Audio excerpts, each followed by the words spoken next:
Good morning to those that hung around till today. I appreciate it. Yesterday I had to go to Pineda, so I postponed it till today.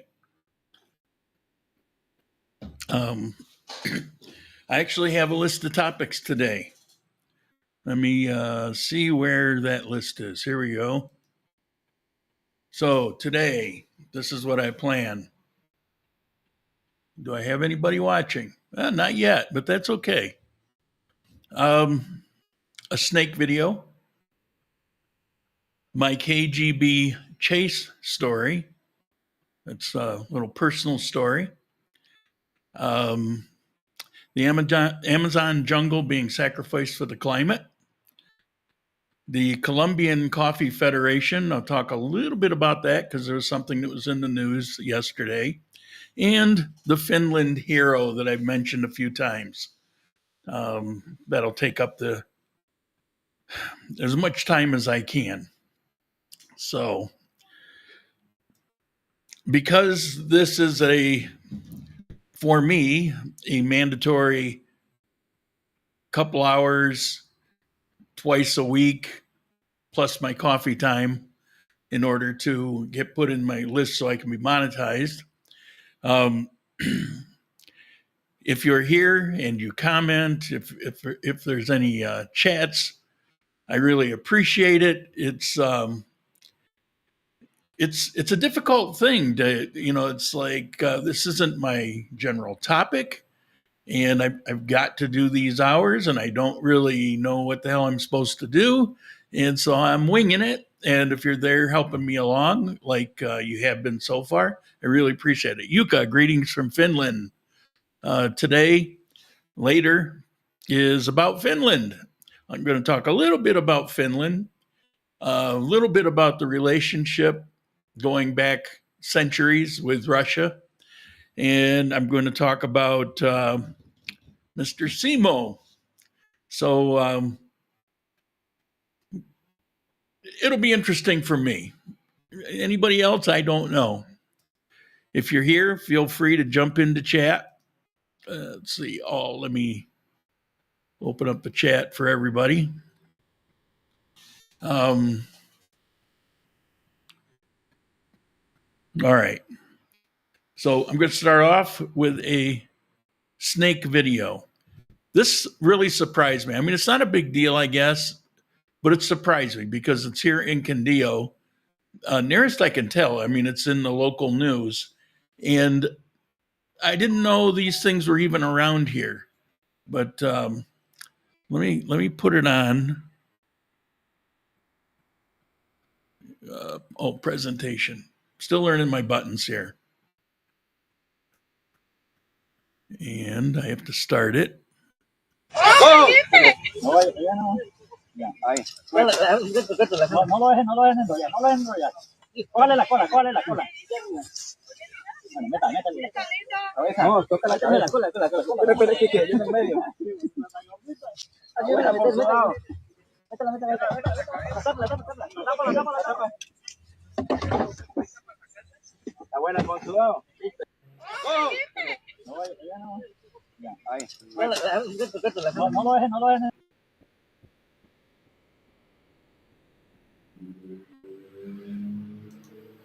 Very cool. Simo, the most difficult name to pronounce. Yeah, I don't know how to pronounce the second name. You're absolutely right, and I have. We'll get to it later, but this is a video or a movie coming out with the last name, and then I've got this one.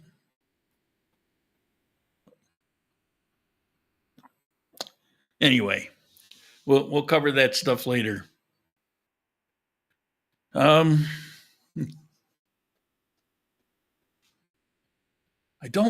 don't know.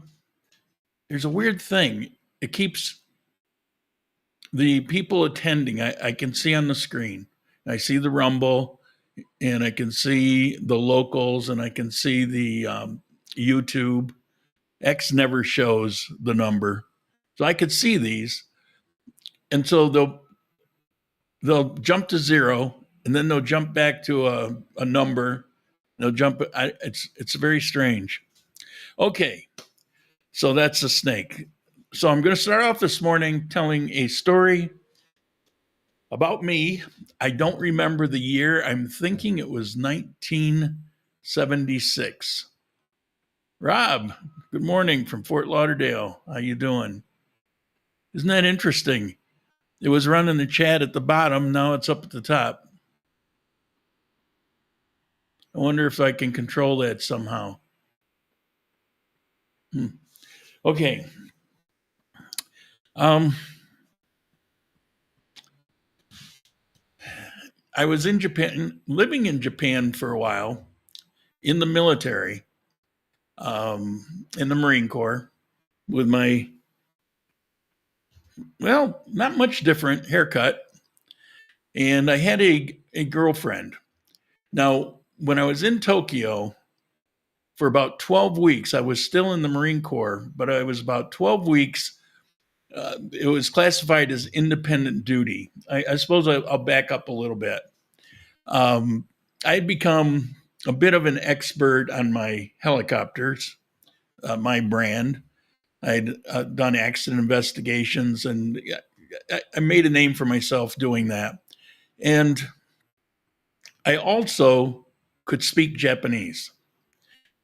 So there was a helicopter in my squadron in that was in Okinawa, and this helicopter had corrosion to the point where it wasn't supposed to fly. And this is depot maintenance. In other words, the main manufacturing level of maintenance. You have different levels. And that would typically go to the United States. But the thing is, Japan had a license to build these same helicopters. So the alternative was I could fly these to this Japanese factory that made these helicopters outside of Yokohama, and wait for it. Now, this was not my option. They came down. I got a set of orders. We're sending you with this helicopter up to Yokohama, and you'll be up there until it's done for any translation issues. And they sent me up with all the spec books, all the mechanical books. I said, okay, what am I supposed to do when I'm up there? Do whatever you want. Stereo like, you're going to get a per diem. So, I get paid extra for what it would cost for a hotel and what it would cost to eat every day, along with my pay and my flight pay. So it's like, well, that sounds pretty good. And they made some suggestions. It's that when you have some free time, you could actually stay at the officers. There's a hotel that belonged to the U.S. Army in downtown Tokyo. And it's an officer hotel, but by virtue of your orders, you can go stay there whenever you want to stay there. And the reason they're telling me that is this is like a beautiful place. It's like, okay, great. So we flew it up there, and I get to the factory, and I'm talking to the engineers there. They don't need me to interpret anything. They build these damn things. They know what the hell they're doing. They didn't need my books. They didn't need me. And I don't know why I was sent. I kind of knew this going up there, but hey, who's going to turn this down, right? So I drop the helicopter off. I check in at the nearest base in Yokohama. I don't remember, it was Air Force or Navy? I think it was Air Force. So I check in, and they said, okay, well, we don't have anything for you. You're a Marine. So if you like, you can come back here. You can make other arrangements, or you can stop back here every 2 weeks to pick up your paycheck. I said, well, that sounds good. I'll pick up paycheck right here. Then I don't have to worry about, me sorting it out. So they said, all right, we'll take care of it. So from that point on, I'm free to go.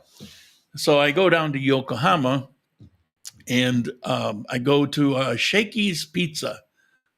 They don't exist in the US anymore, but they once did. And so I decided to go in, have Shakey's Pizza and a cold beer. So I sit down and there were two girls kept staring at me and they're giggling. Now you got to remember I was, 20 something and young and dashing back in the day.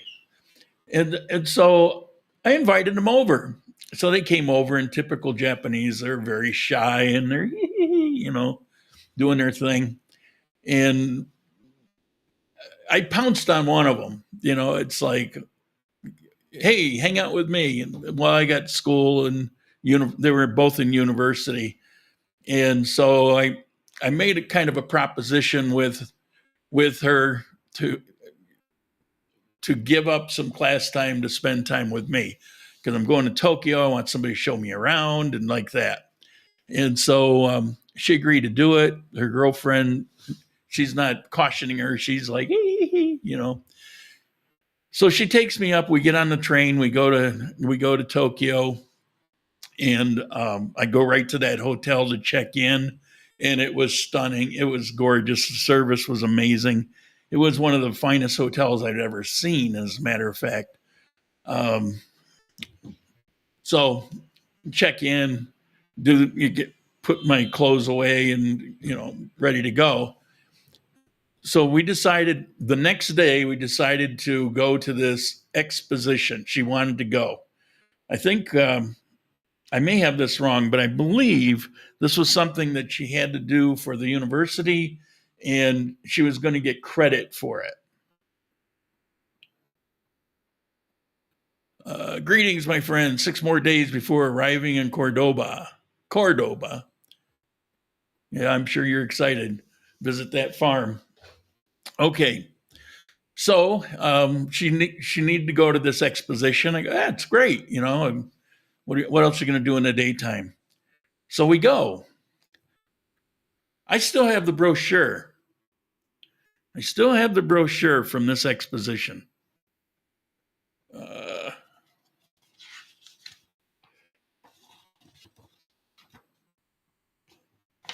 Sponsored by Aeroflot. Now, this is Cold War. This was not détente era.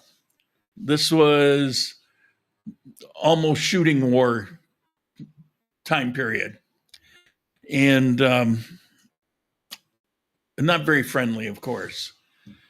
So we go there and I go, wow, this is interesting. Should I even go in there? And I go, what the hell? What do I care? So we go in and we walk in and it was bizarre. It was an exposition inside this convention hall right in downtown Tokyo. And they had this small area, and best I remember, it had this long, narrow hallway, like a back entrance to something. And then it opened up into this larger room. And in the back of the room, there was a quadruple door opening with another room behind it, kind of shallow, wide but kind of shallow. So you could see from the hallway all the way down to the other end.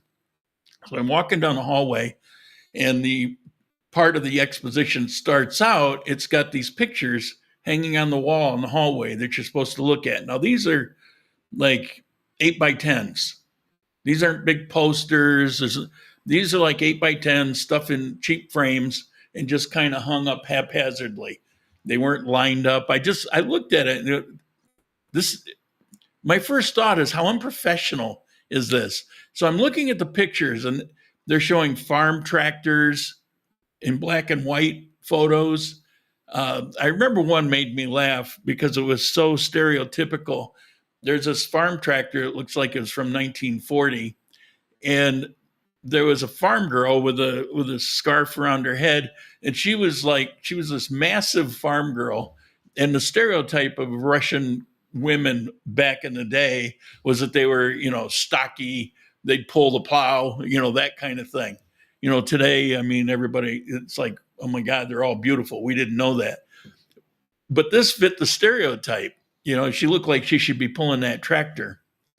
So I'm cracking up. Well, when we came in, standing at the door, two guys in their suits with military style haircuts, very fit. They look like bodyguards.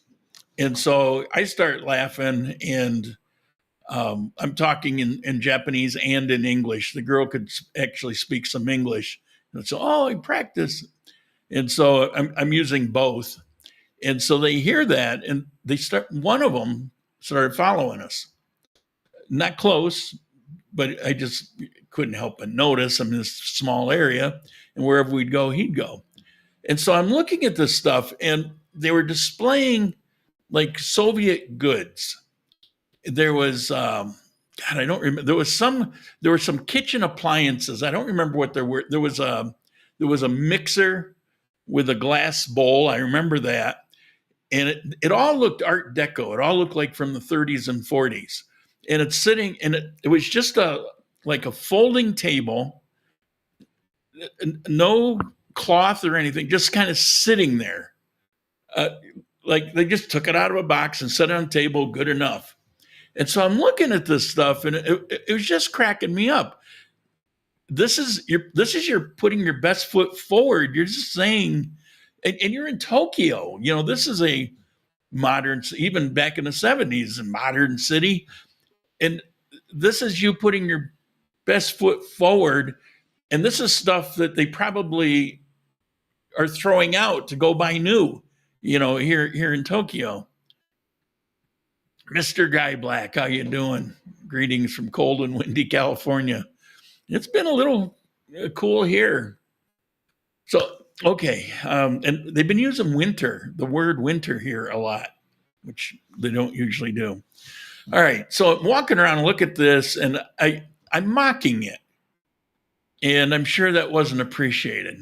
Owen, it's interesting that you found it easier to speak Japanese than Spanish. For me, Japanese is very easy. Spanish it's been a 12-year. It's extremely difficult for me. I mean, it changes every day. There's a million words for the same thing. Japanese is think of Japanese being like mathematics. It's always the same for hundreds of years. It doesn't change. It's not like English or Spanish where tomorrow there's a whole new meaning for a word. In Japan, it's always the same. It's always pronounced the same. It always has the same meaning. There's usually not 5 or 6 words that say the same thing. It's like mathematics. The problem is going to give you the same answer every time. I found it. I was fluent in a year, and it wasn't difficult. I don't have a gift for languages because I've been struggling for years with Spanish. Hugo, about to buy one-way tickets to Manizales. I have mixed feelings, being fear one of them. I'll have to meet you when we get there. Well, I'm in Armenia. I could go to Manizales, I suppose, but it's a bit of a drive, and I would definitely have to stay overnight. And I don't know. I've got a lot going on. This is harvest season, coffee harvest season, but it might be possible. But fear isn't what I would have. I would just have excitement. I know when you go into the unknown, fear can come into play, but there's nothing to fear there. It's an awesome place.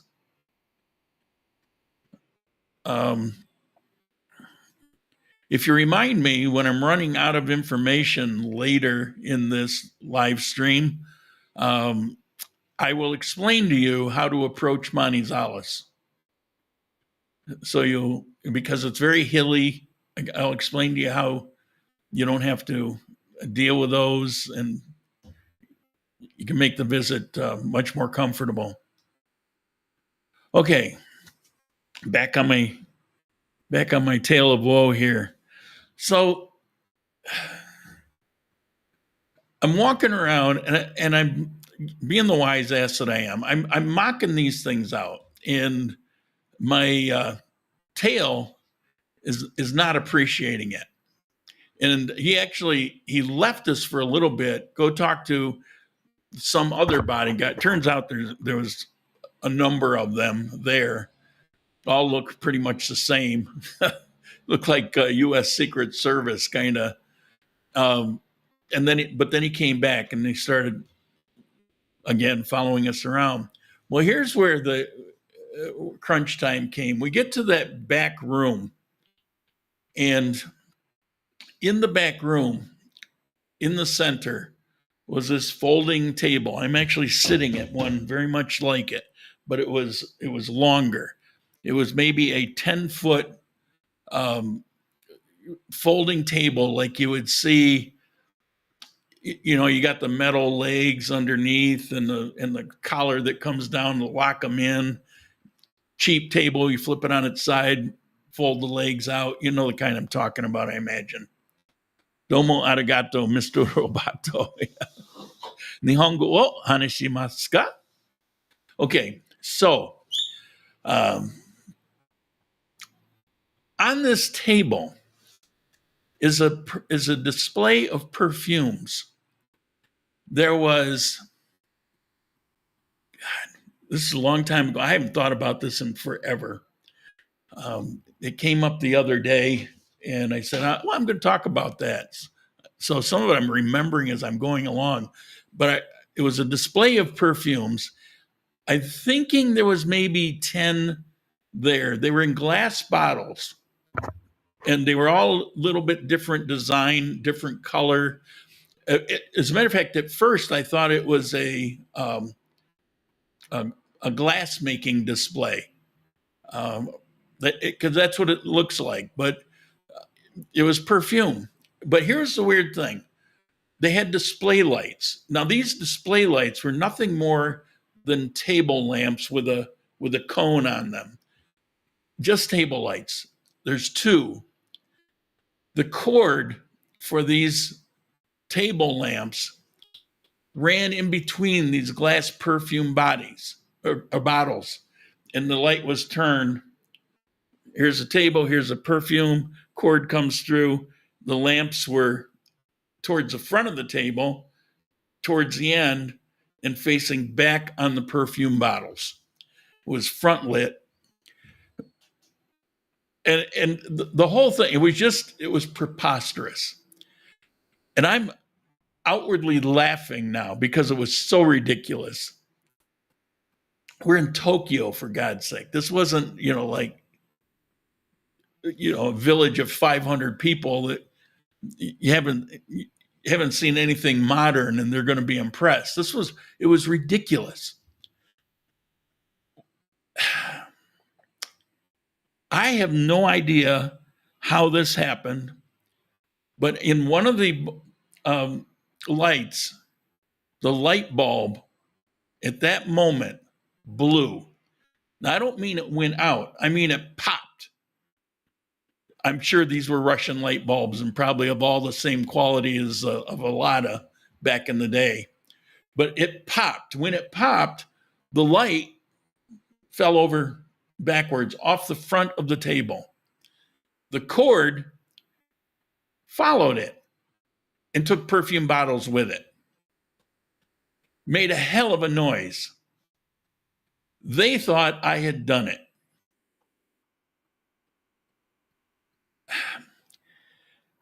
I'm not quite sure how to describe this, but essentially, I've got these Secret Service looking guys, KGB guys, with their hand inside their coat, and they're looking at each other. I grabbed her hand and we bolted for an exit that was over to the right. We bolted for an exit, ran out into the street. I'm laughing. She's freaking out. They come out the door, two of them. I said, holy crap. They got guns out in Tokyo, where guns aren't, you're not even supposed to have them in Tokyo. I grab her hand again. we start running. We're running, dodging. Half the time I'm pulling her along because she wasn't running as fast as I was. I'm laughing at the entire situation while this is happening. She's totally freaking out. We're 2-3 blocks away. I don't remember. It was a ways away. And I'm getting winded. And this was back, I used to, back in those days, I would run 6 miles a day. But I'm getting winded because of the sprints and kind of half carrying her. And she's about ready to pass out. So we pulled up into this little, some kind of store. I'm almost thinking it was a little restaurant or something, but we stepped inside the doorway and she's about in tears. She's looking at me, she's petrified. She's shaking like crazy. And I didn't see him anymore. We didn't see him anywhere. We stayed there for a little bit. It was a restaurant because I remember we got something to drink. She was like really parched. So I got something to drink. And what are you talking about? I'm talking about 1976 when KGB chased me in Tokyo and how it came about. I've got different topics. This isn't just Columbia. This is a live stream marathon where I've got a bunch of topics. I'm going to talk about the Amazon. I'm going to talk about Colombian coffee. I'm going to talk about Finland and a famous sniper. So that's what I'm talking about. So that's how it came about. The KBG chased me through Tokyo, and how we got away clean. And she kept going out with me. So the entire 12, 14 weeks, it was a long period of time. 3, 4, it was almost 6 months, actually. And she stayed with me most of that time. So, yeah, if you missed the story and if you're interested, it'll be up. You can always go back and look at it another time. But yeah, it's quite the adventure. I look back now, I've never, especially in the first half of my life, this is going to sound weird, but the truth is I never really experienced fear. I don't know why that is. It would invoke laughter or maybe serious thought, but I never had those feelings of fear. I didn't have feelings of fear until I had my children. And I remember this so well. The first time I experienced fear, it was in the second story of this house we're living at. And the little boy was kicking the window upstairs. And I went up and, no, I'm going to have to put something there because it was a low window. And I started thinking, driving a car away from that situation, I started thinking in my mind, playing it through, that he kicked the window out and he fell out and, hit the ground. And I freaked out. Well, I can't say I freaked out. It's not like I'm like, but I'm driving the vehicle and I got this feeling that I'd never really experienced before. It was a terrible feeling. It was fear. Just imagining something like that happening put fear in my heart. But prior to that, I never really experienced fear. It was a strange thing. Since then I've had some moments, but in my life, I've never had a whole lot of fear in my life. And so in that case, fear wasn't registering. The whole thing was so absurd that I just couldn't help but I just kept laughing. Looking back, I don't know why did she think I was some kind of insane maniac? Did she even realize that I didn't break the bulb? I don't know. But she hung in there like a trooper. Of course, being the jerk that I was back in those days, when it was time to go, I said, ciao, see you later. And she kept writing to me and all this stuff. Well, for me, it was, somebody to hang out with while I'm there and have fun. And for her, it was like, well, we're going to get married, of course, As they were especially conservative back in those days. So anyway, yeah, I was not a good person in a lot of ways back then. Sounds like a scene in an action movie. Yeah, it was very much like that. Okay, so the Amazon thing, it's not really much of a story. It's just something I want to comment on. It's something I saw last night. Here in South America, they're having another one of those world climate events. I'm sure Greta Thunberg will go there, and how dare you, and all the usual people. They're going there. They're having it in the Amazon jungle. But in order to have it in the Amazon jungle, they need to build infrastructure. So they're building an airstrip, they're building a road to this area. They're cutting down the Amazon jungle to build a road and an airstrip and a place for the meeting that currently doesn't exist, so that they can talk about climate and saving the Amazon jungle. I don't understand the world that we're living in. This is too absurd to be real.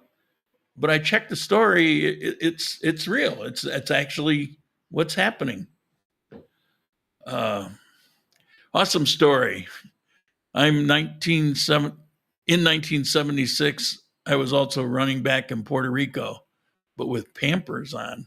Oh, I was 2 back then. Oh, gotcha. Okay. Yeah, my first football game was in the early 70s. I never had it in high school. Well, anyway, we don't need to go there.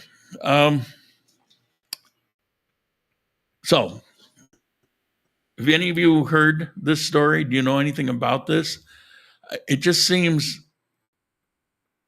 so absurd.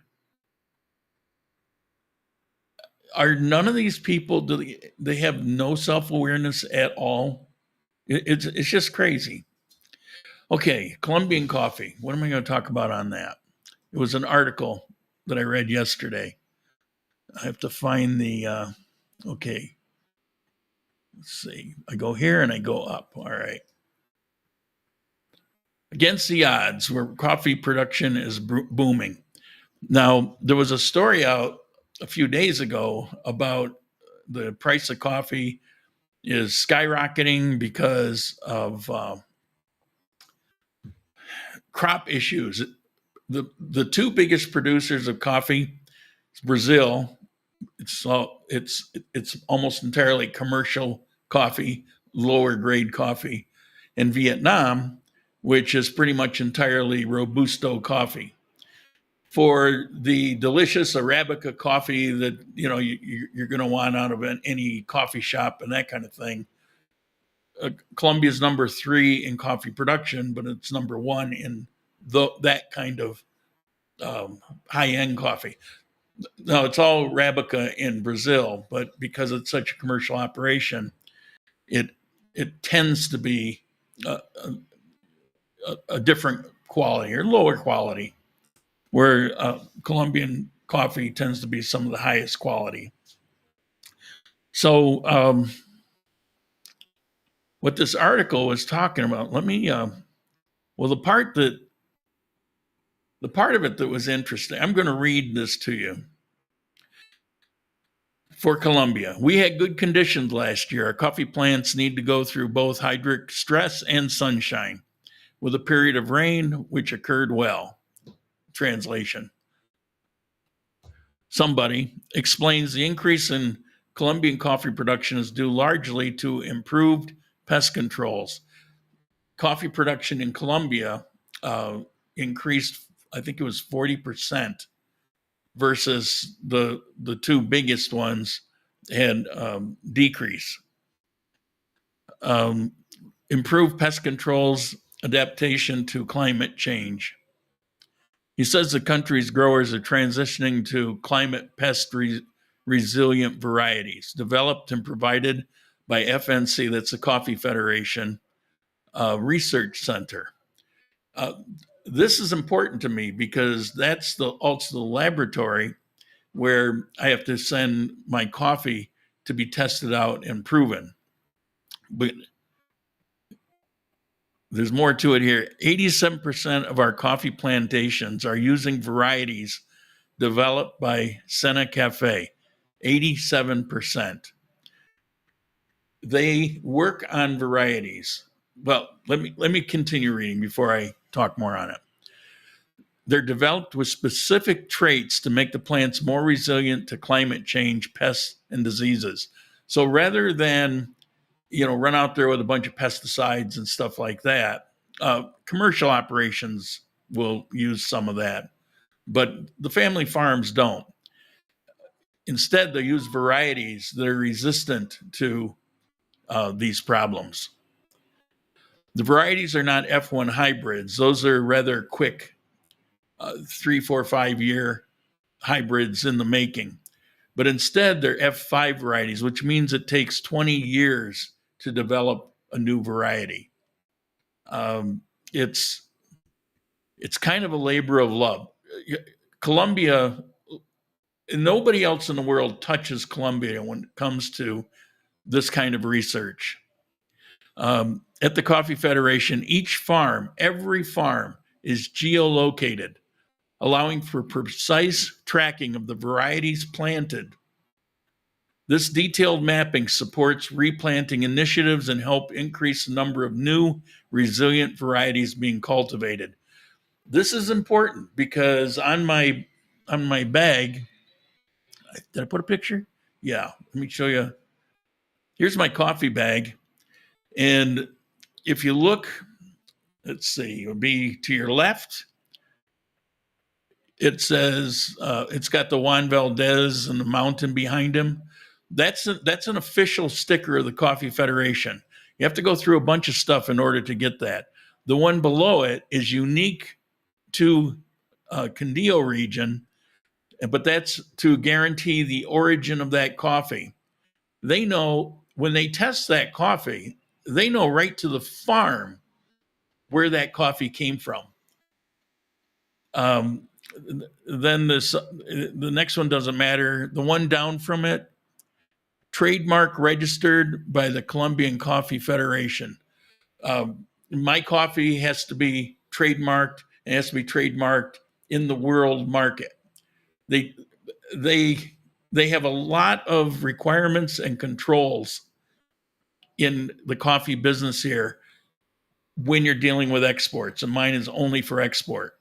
And then at the bottom, the strip to the right, that's the INVIMA, that's the health certificate. And then below that is the my Coffee Federation registration number.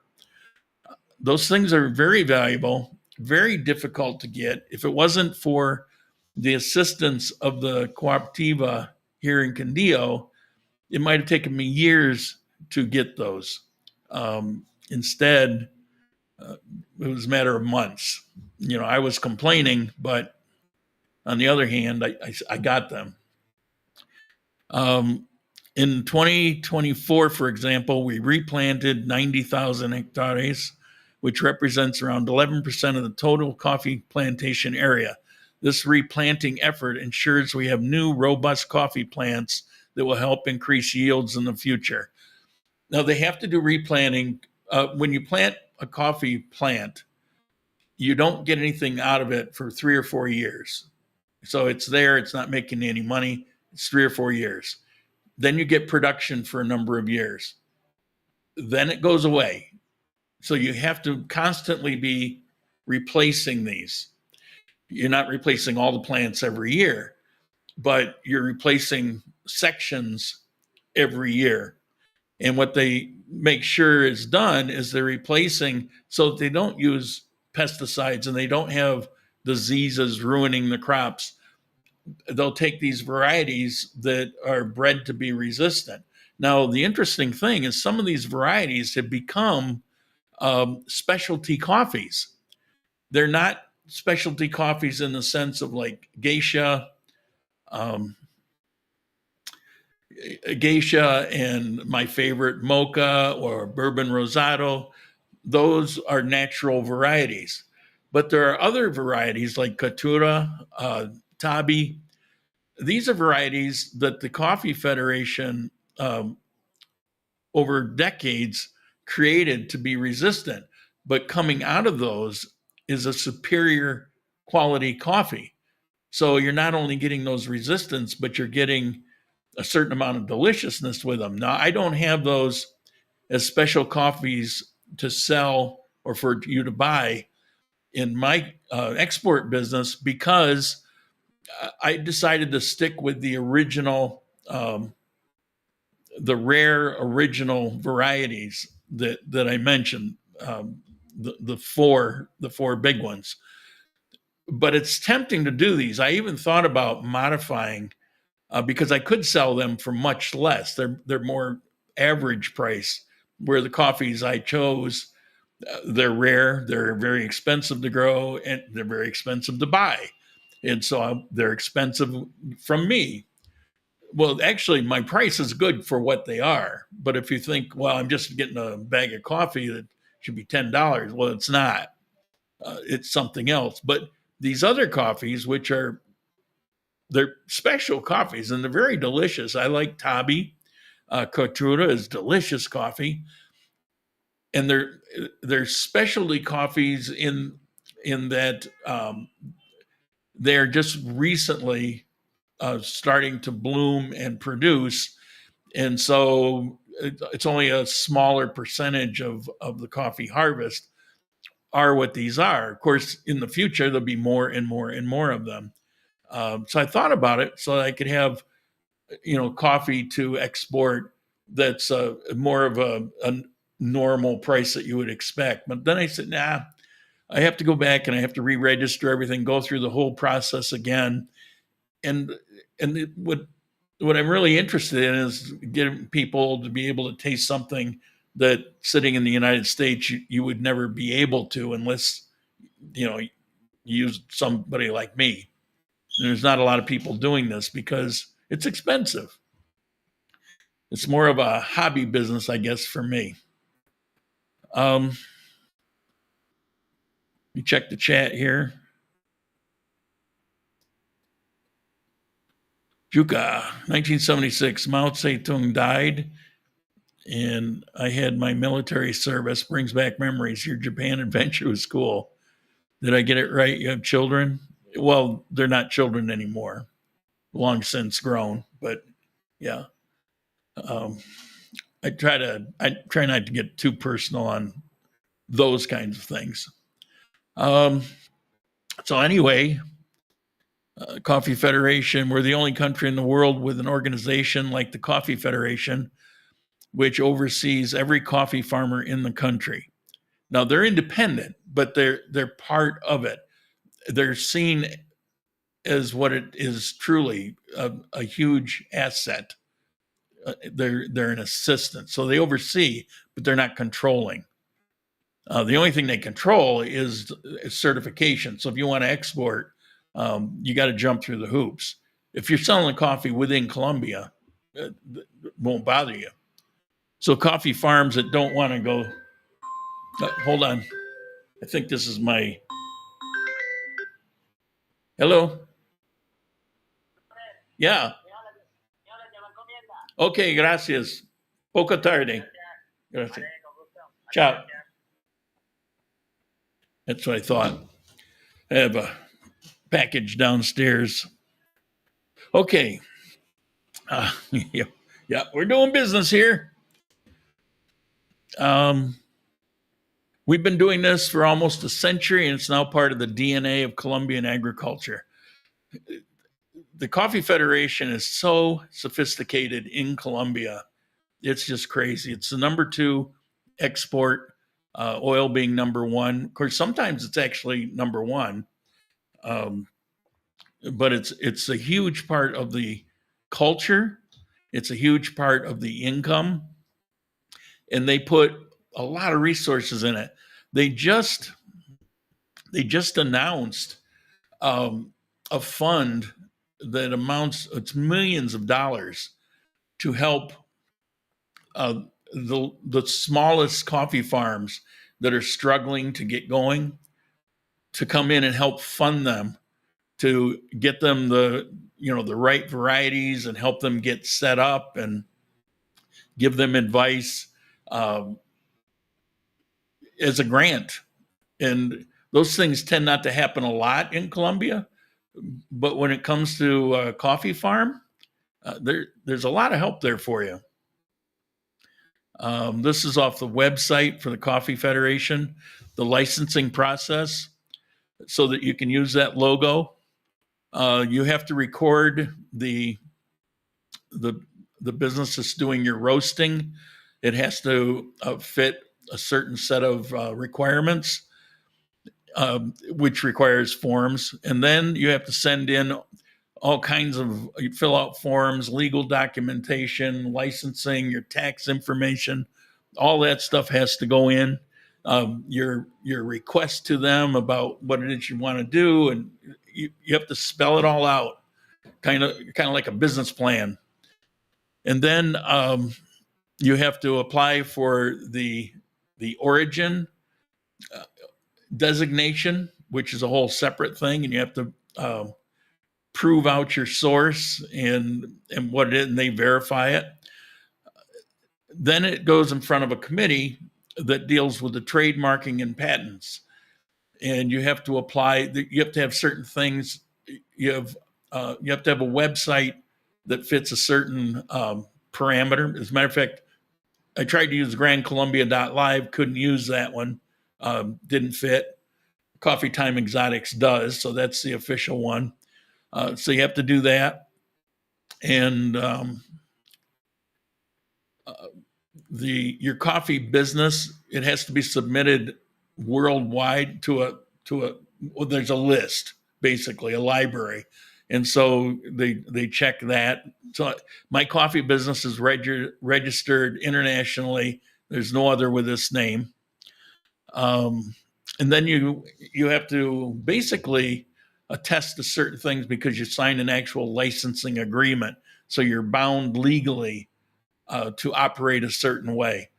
All of that just to get Juan Valdez on the back of your coffee bag. Yeah. So when people say, "What's taking so long?" That's just a small part of it. I mean, I could go through that for a whole bunch of things, like hell, just getting the bags done. I didn't even realize, but these bags, the company that I had these bags printed up from, they actually made these bags.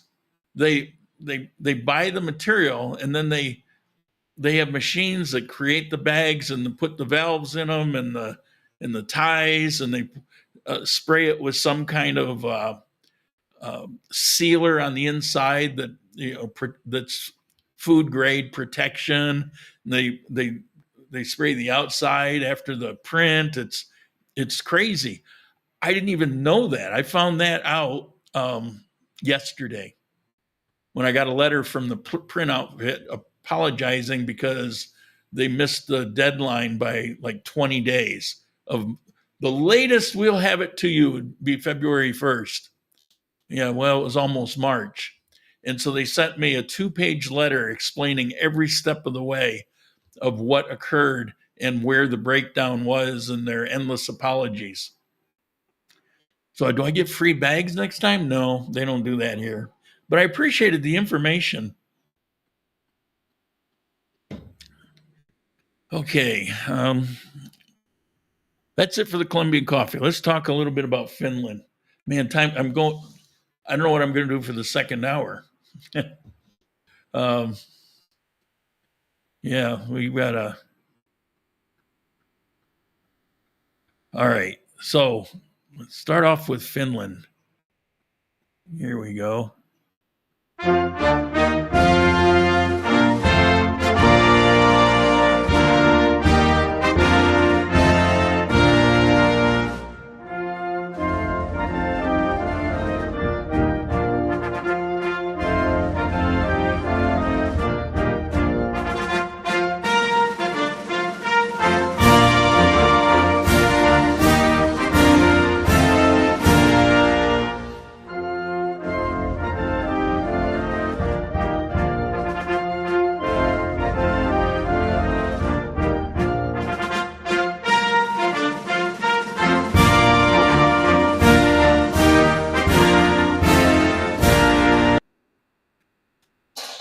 Most of us don't give a lot of thought about certain areas of the world, and I have to admit, I'm one of them. I've been to Denmark, but it was on a Denmark, Germany, France, Netherlands, Holland, England. So it was on a thing. But I found it interesting because I never realized it. I guess I kind of knew, but I just never put thought to say, oh, they're all the same. Sweden and Denmark and Norway and Finland and some other, they all have the same flag, just different colors. They all have that laying on its side cross. I thought that was kind of interesting. I'm sure there's a story there. I'll have to, that's how I go down rabbit holes. I want to know why that is. I'm sure there's a reason. But so I want to talk a little bit about Finland.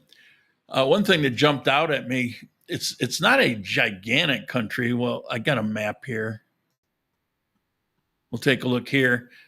You got Sweden on the left, you got Russia on the right, Norway to the north, and a lot of water in the Gulf there, Gulf of Finland, I believe, and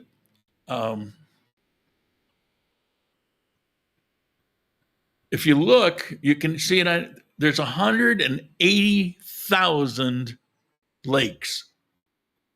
That blew me away. I love land. I'm from upstate New York. We got lakes all over the place. We don't have 180,000. And it just blew my mind. 180,000 lakes. It's just perforated with lakes. And I don't know. There must be a lot of bogs in that area. I don't know. I'm just guessing. But anyway, another thing that I found striking is they know that it was settled somewhere around 9,000 BC. And they can track all the way up to today civilizations that have lived there, people, tribes, whatever you want to call them, that have lived there. People have lived there continuously since 9,000 BC. It's like, China's always bragging about, how old they are, India. But do they go back with a known culture to 9,000 BC? That just kind of blew my mind. And this article that I read, it went down through and it listed the peoples that had lived there. I mean, I don't know, not from writings, but I'm sure from excavating or whatever, it's cold climate. Things do tend to keep well in cold climates. But I found that fascinating. The heck? What's going on here? Hold on. Let me make sure it's...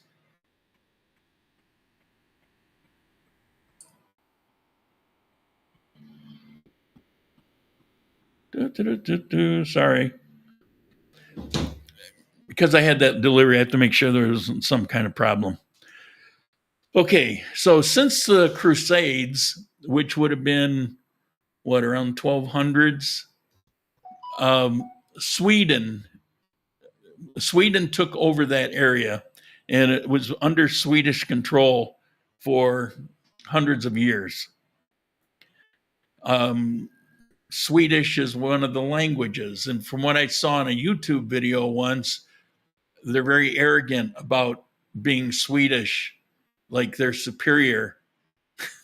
I don't know if that's true or not, but in this YouTube video of somebody that visited said everybody that they saw that was Swedish that lived in Finland acted like they were royalty. And anyway, probably shouldn't say that because I don't know if that's true. But then in 1809, there was the Finnish War, and Sweden was out, and it became part of Russia. Now, problems with Russia goes back a long ways. In 1917, when the Russians had their communist revolution, they invaded. There was. I'm sorry. There was a. We're going to get this right. Yeah, 1809 became part of Russia. That's right. In 1917, they're part of Russia. But what Russia became communist. You had the whites and the reds. And in Finland, they had a civil war, and the whites won. They rejected communism. And then 2 years later, they wrote their first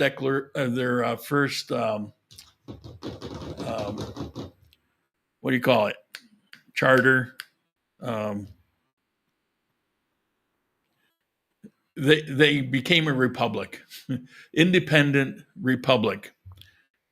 So they've been an independent republic since then. Now, because of that civil war, because of being part of Russia, because of the way they were treated when they were part of Russia, there was a lot of bitterness and resentment, or so I'm told. In 1939, there was something called the Winter War over winter. And in that year, the temperatures got as low as 40 below Fahrenheit. Not unusual to be 5, 10, 15 degrees below zero. The Russians were ill prepared. The Russians wore like camouflage clothing that stood out in the white snow. The Finns were prepared because they're, farmers, people that lived outdoors, sport outdoors, skiing. So they knew how to dress in layers. They had the appropriate clothing, and they also were smart enough to wear white clothing in the snow. So during this war, starting in, I believe it was in November 1939 until March 1940. So this was less than 100 days. We've got this guy here, this guy right here.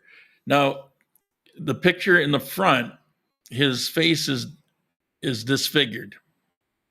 The picture in the back was before that happened. So his name is Simo.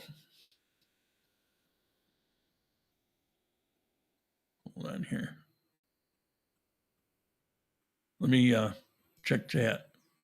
Oh my God, national anthem, I have to stand. Yeah. I thought you might smile at that. Swedish speaking minority is the best taken care of people in Finland. Most healthy, most rich, most happy. So I guess, if you're born in that group, you're lucky. Okay. Where am I here? So here's the thing with this guy.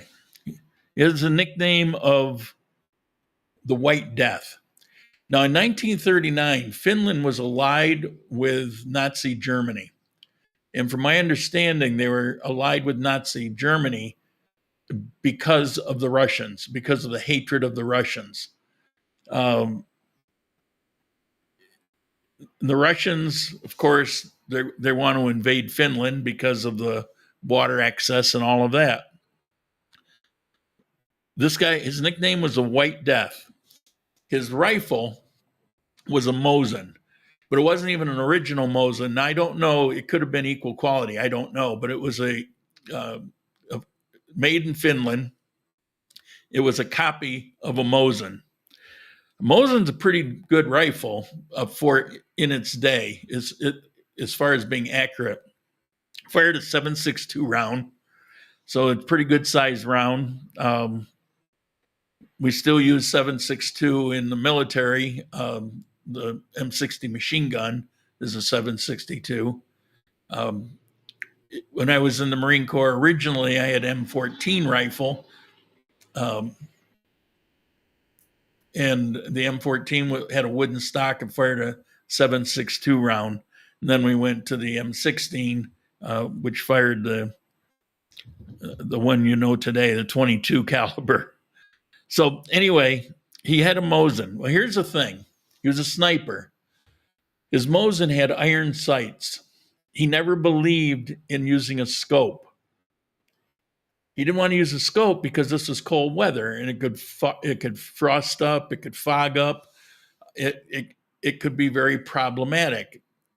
So using an iron scope. Now I don't know if you shoot rifles or not, but imagine being a sniper with an iron sight. I mean to say an iron sight. So did I say iron scope? Iron sight. And that's what he used. And during this less than 100 days, he had over the number is supposed to be 505 kills. On one day, he had 25 kills. This is so far ahead of any other sniper from any other country in the world. It's ridiculous. Problem was, come March, he got shot in the face by an explosive round. And that's how, in his jaw, and he was disfigured. And it basically put him out of the war. Now, at some point, they realized that Hitler was probably even worse than the Russians, and they became part of the Allies. But originally, when he was fighting against the Russians, he was a one-man wrecking crew, and just really put a hurt on him. He was clocked with iron sights at 150 meters, which isn't hugely far, but iron sights, getting off and hitting 16 rounds in a minute, hitting his target 16 rounds in a minute. This is a bolt action rifle. That's unbelievable. This guy was unbelievable. He would go out with 50 to 60 rounds, and he would fire usually the same number of kills. He didn't waste a lot of ammo. He rarely had a miss. The guy was, it was just fascinating. And so I mentioned earlier, they're coming out with a movie right here, A Man of Peace, A Legend of War. And I'm looking forward to it. Do I have anything else on that? Temperatures, covered that. Covered that. Oh, I mentioned before that I saw a movie that made me look this guy up, but the movie wasn't about him. And I remember I tried to describe it as like it was like a fantasy. It wasn't reality, but it was based on some truth. Well, it was a movie called Sisu, and instead of Simu, it was Sisu, and it was like if Captain America was fighting the Russians or Germans or wherever the Germans. It was a very interesting movie. It was ridiculous in some cases. It was kind of bizarre, over the top, but it worked. It worked because you knew that, and the story was really good. So I don't think the movie's not that old. So if you're interested at all, it's Sisu, Sisu. You look that up. It's probably on Netflix or one of those. Well, Stremio is definitely there. So this guy, he lived to 90 something years old. He died in 2002. So, yeah, so that's the guy that I mention every once in a while that just kind of fascinated me. All right. So what time we got? I got almost an hour to go, and I just ran through all my topics. So what was it? Nazi Germany was coming to help Finland only after Winter War. Yeah, that's.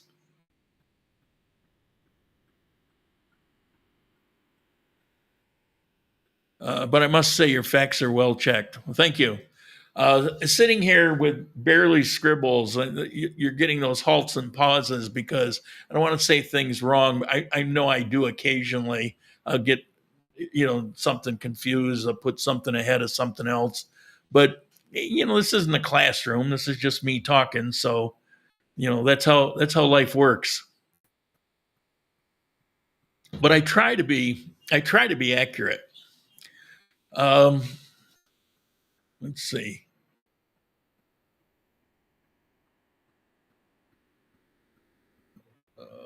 Where am I? So what was the, somebody had a question. Oh, Manizales. I guess I could talk about Manizales. I wonder if the Manizales guy is still here. Where was he? Here we go. Hugo. I'm about to buy one-way tickets to Manizales. I have a mix of feelings, being fear one of them. I would love to meet you when we get there. Okay. Here's how you do Manizales. Or here's how I do Manizales. I'll repeat. Some of you will already know some of this, but I lived there for a few months. And the reason I lived there, I was moving from Ecuador to Armenia. And a friend of a friend had to go back to the United States, something medical, and his apartment and all his stuff was just going to be there. And they wanted somebody in there to watch over everything and make sure everything was okay. And in return, I didn't have to pay any kind of rent, just pay the utilities and stuff that comes along. Because I asked him why, and he said, well, he'd already paid a year in advance on the rent anyway. I said, okay, all right, well, that's fine. Because at first I didn't want to do it, but you throw that in, it's like, what the hell? So I go live there for 2-3 months, and then I'll move on to what I'm supposed to do. So so I agreed. So I go there, and it wasn't the first time I'd been to Manizales. I had actually been there, I think, the year before a couple times, and then some years ago I'd been there. Very different from. It was I barely recognized the place from when I was there a couple decades ago.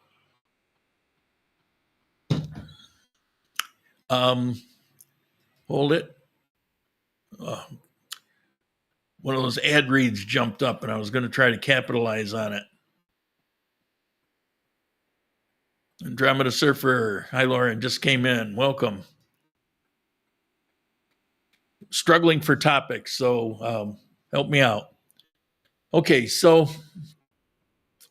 I'm living in Manizales, and I don't want to climb these hills, but I was in walking mode in those days.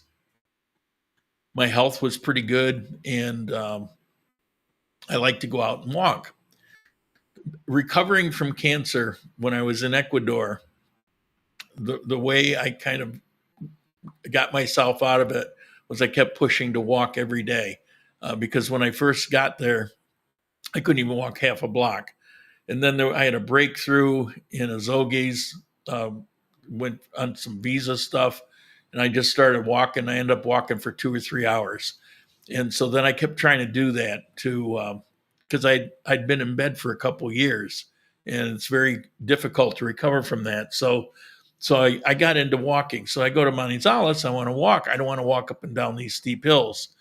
Well, 23, Benti today's 23, the road lives on the top of this main mountain ridge. So you got this mountain that's long and narrow at the top, relatively. Kind of goes up like this. So right along that ridge is 23. And I don't know how long it is actually. I would guess could be 3, maybe 4 miles. It's pretty good distance. Cheapray Park is on one end, and then you've got all the restaurants down on the other end, and down by the airports down in that direction.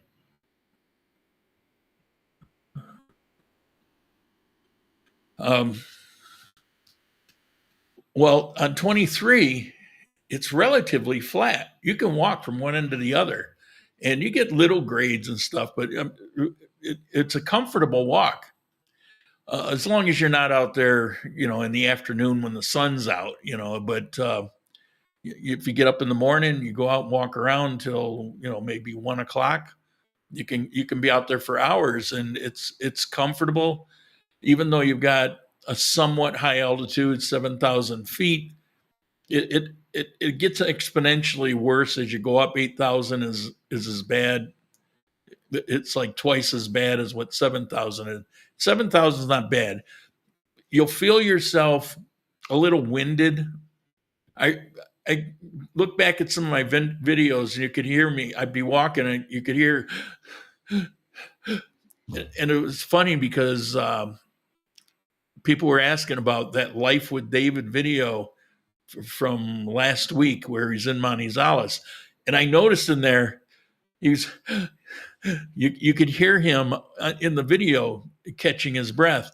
You don't even realize that you're doing it, but you gasp for air a little bit, but it isn't an issue. The key is you keep yourself hydrated. I walked very comfortably up and down 23. It became almost a daily routine to go out and walk up one way and down the other. And the other thing about Manizales is if you live on 23 or very close to it, I highly recommend actually living on 23, because everything you could possibly want is on 23. All the best restaurants, all the local cheap restaurants, not all, but more than you could ever want. Fish market, a meat market. There's 4 malls that are right near it. There's 2 that are right on 23. Yeah, 2. Then there's a brand new mall that's just down the hill from it. So all of that's very walkable, very comfortable. It's very upscale. When you're walking around there, it reminds you a little bit of walking around Europe a little bit. The restaurants are generally larger, like normal size restaurants are not all just little holes in the wall. Now, that Life with David video, he was actually in Central. Now, 23 goes through there, but he was in a more traditional area. But where he was actually a very safe area. I laugh because people, especially on YouTube, even him, he tends to be a straight shooter, but even him, he kind of played up, oh, that was really sketchy. I didn't know what was going to happen there, and it's like, I know exactly, I know those streets. I know where he's walking. There's no problem there. He wouldn't have had any issue. He said, well, there weren't any people there. It's because it was a residential street and people, are working at the, it's like on the commercial streets where all the people are. But if you go to a residential street, they're either in the house or they're out working or they're out shopping or something. You just don't see a lot of them on a residential street. So you walk up a residential street and that's what you're going to get. So it cracked me up a little bit because it's like, oh, well, he's still being a YouTuber. but all of that's a very safe area downtown. And he expressed that later that he felt comfortable in most of that area. But it's more older Columbia, so you have older buildings and a lot more of the small tienda shops and things like that. But it's actually a pretty nice area. Manizales has some of the best food in Colombia. They have some amazing food. Even some of the smaller off the wall local places. They just, I don't know what it is. Or maybe I was just always lucky. It seemed like everywhere I went, it was always really good. So that's how you live in Manizales, and you're not killing yourself and all of that. It's all very safe. There are, just like everywhere, there are areas that you do not want to go to, that are dangerous. There is also areas there that you don't want to go to just because it's so damn steep. Yeah. Somebody yesterday said that San Francisco's got nothing on Manizales, and that's true. Andromeda, I heard the rainfall once something have caused some landslides in Armenia, and they had some flooding in the south part of Armenia. So yeah, they've been handling it really well. It was something that was striking because in Cuenca, Ecuador, where I lived for 3 years, or for a couple years, I lived nearby for a year and hit home.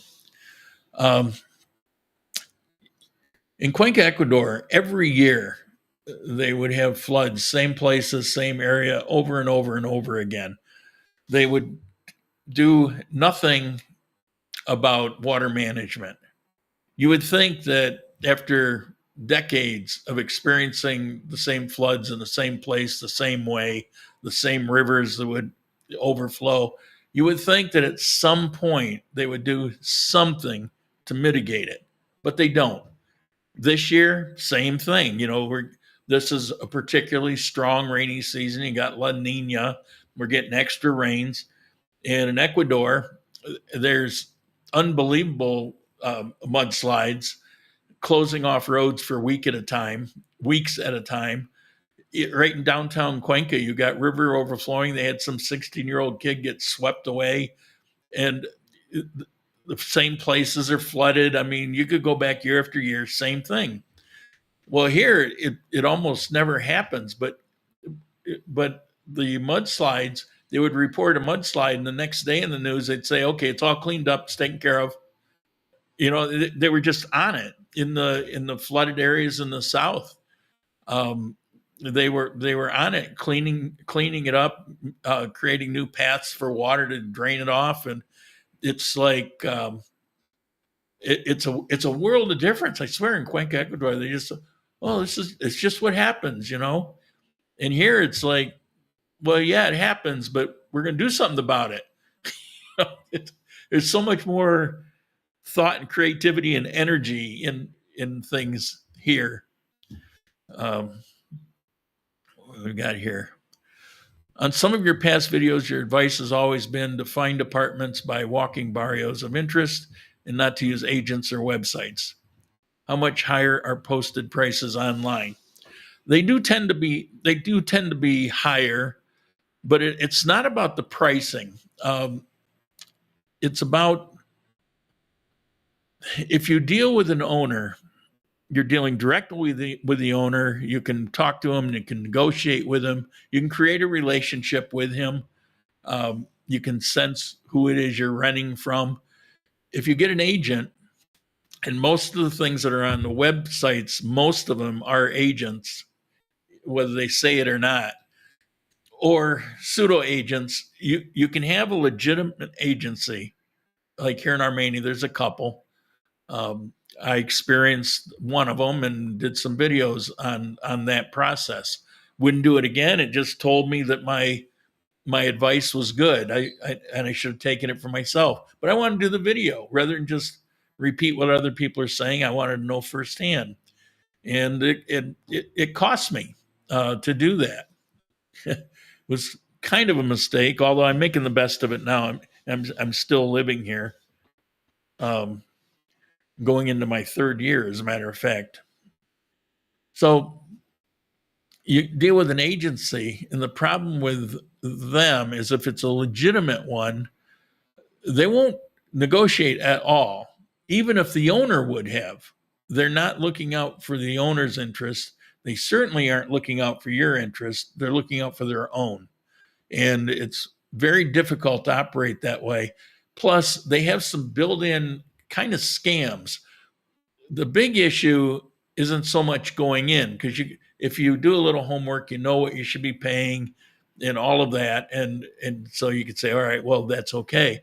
What you don't realize is at the end, they have very lengthy contracts. Like all of my contracts with owners were 1 or 2 pages. My contract with the agency was 14 pages long. And some of the fine print or the way they do it, when you leave, you have to have everything the way you got there. Okay, I get that. But if there's an issue, you're not supposed to repair it yourself. You're supposed to use their own people, which will charge you 5 times more than what you would pay anybody else to do it. There's issues with it. Let me see if I can get in one of these ad reads here. Oh, it popped up and then it went off. I'm trying to get one in. So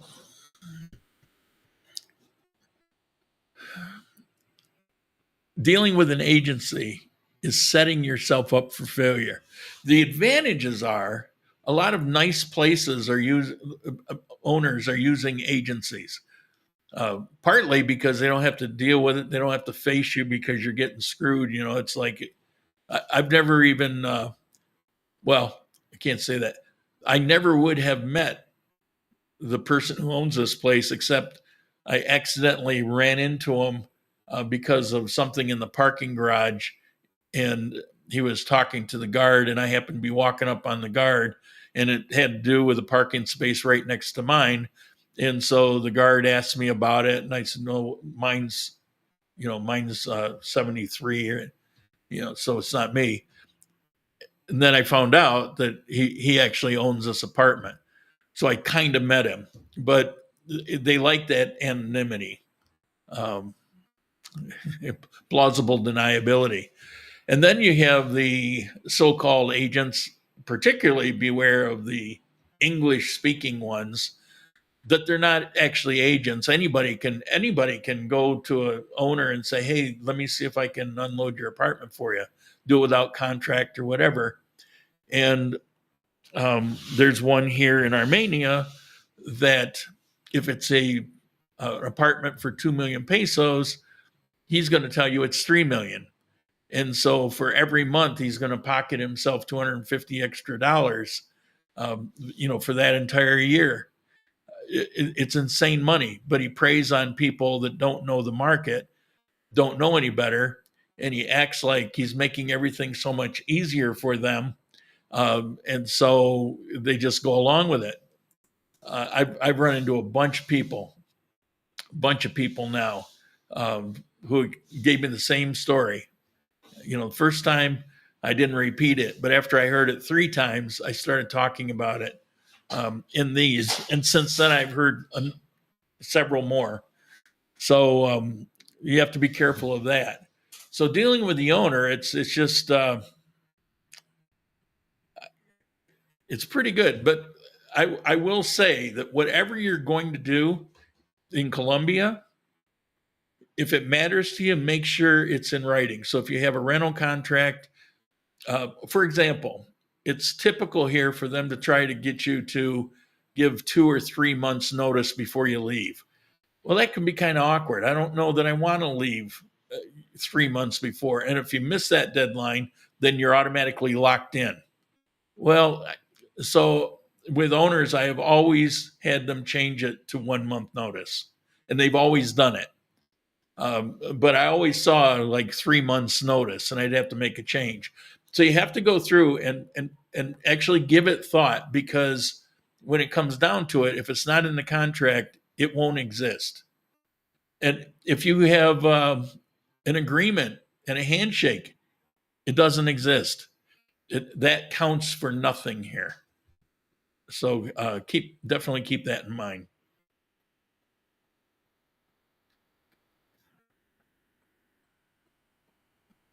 Okay. Do you enjoy fish? Do I enjoy fish? Eating them, I mean.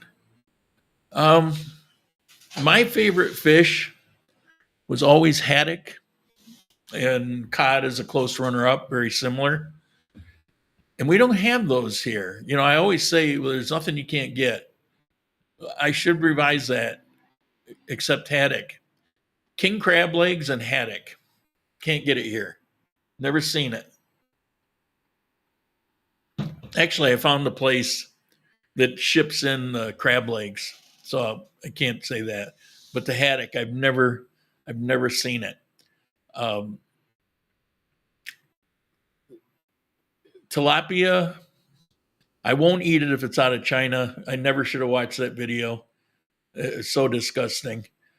Colombia has a pretty booming tilapia market, and most of the tilapia sold is from here in Colombia, so it's decent. But it's kind of, I don't know, it's just kind of bland, flavorless. It's salmon I'm not a fan of. So I don't eat a lot of fish here. They do have one where it's a whole fried fish. I forget the species of it. That's pretty good. I wish it wasn't fried the way they fry it, but it's good. They just take it and throw it in the fryer, and I like that. But I don't eat anywhere near as much fish as I used to, because I used to eat a lot of haddock, once or twice a week at least. I love haddock. Oh, that's the fried mojarra. That's the fried that I was trying to think of the name. But being as senile as I am these days, I couldn't think of it. So yeah, I like that. But the other thing with that is it's a whole fish, so you're picking it off the bones. And the bones are pretty big, so that's not really a problem. But they usually give you one that's not all that big. So if you were to take all the meat off of that and put it in a little pile, it wouldn't be that much. So whenever I have that, I'm usually still hungry. I want more. But every once in a while, you run into one that's got a pretty good size one, and that'll fill you up.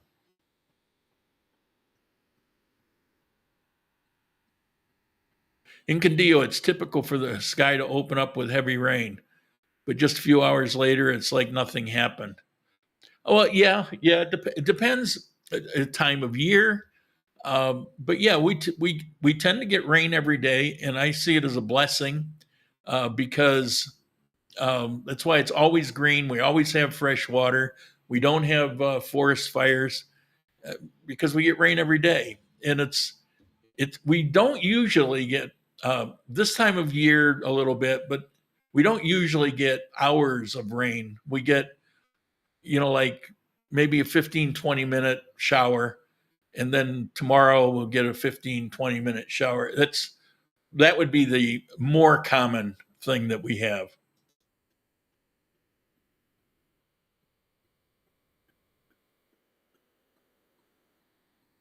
Well, this is interesting.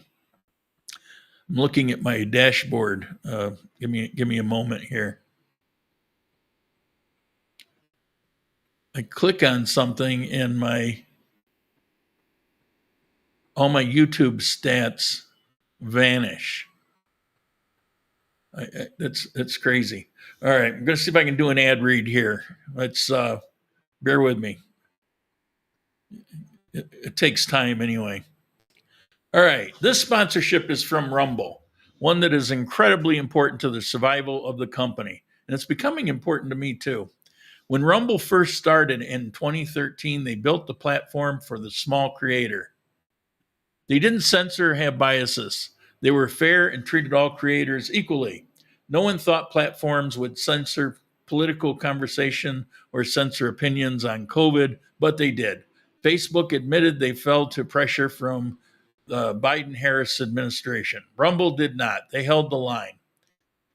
They are attacked daily for giving us a voice to talk to you. They are attacked in corporate media. They're attacked by governments like France. They're attacked from brand advertisers who refuse to work with them.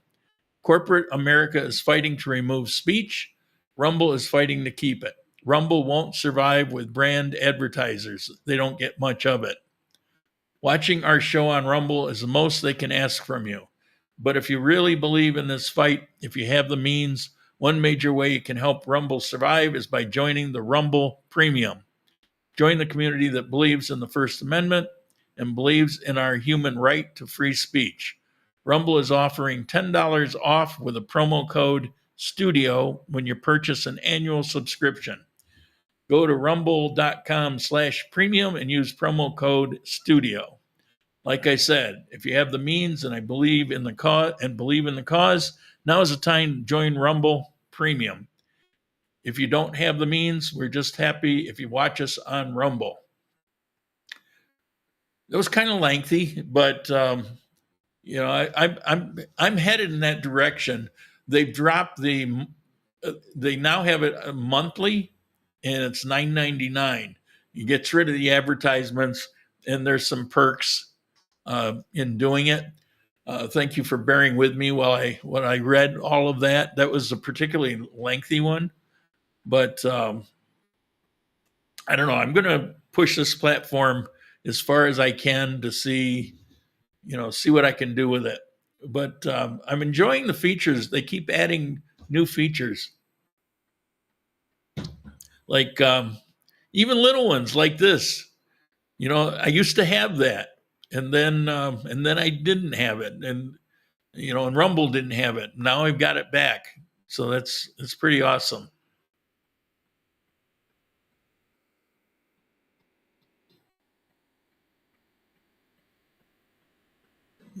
Bear with me here. Okay. Checking the chats. I'm not seeing a lot in Rumble, even though I've got more people in Rumble. I'm getting most of the chats out of YouTube. So I was just kind of curious. Like, did I lose that feed or something? But then I thought about it, and this came up the other day. People were saying they lost the Rumble feed, but they saw it on YouTube. And I'm thinking, I believe from their perspective, but they're missing something, because this feed is created on Rumble. It feeds off to YouTube. So YouTube is getting my Rumble, this Rumble Live is being streamed off to YouTube after the fact. It's going off to X after the fact. This is the source. So how could the source not be there, but where it's going off to downstream be there? So something was missing on it. I don't know exactly. So that's a problem, though, because you're dealing all over the world basically, and different things happen. Different internet services and different computer systems, and some people. I think it's like what I read: 30% watch on their cell phones, and 28% watch on the TV, and then the rest are on like laptops and tablets and things like that. So who knows? I don't know. All I know is I can look here and I can see if things are. I can see that I'm broadcasting to YouTube. I can see that I'm broadcasting live on Rumble, that it's going out. I can actually see it. So I don't know. I get only your voice in Rumble. Yeah, I think I suspect what's going on is you, you well, let me ask you, where are you are you watching on phone or on a computer, on TV?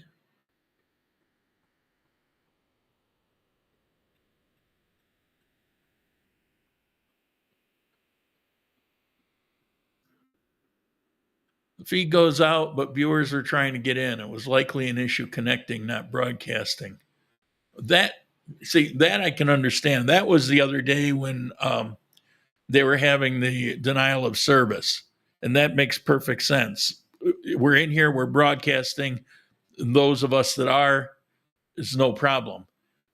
Connecting up, that's a different story. I think you're spot on. I think that's where on that day, I think that's where the issue came in. Now with Yuka, I think I think that there's a caching problem. They've been putting a lot of new features in, and there may be a caching problem. So if you're having trouble clear your cache, whatever, if it's on computer, even your TV, like I use Fire Stick, and it's got a cache to clear. Um, and I think that makes a difference. I have my phone and laptop on, so you can access the live chat.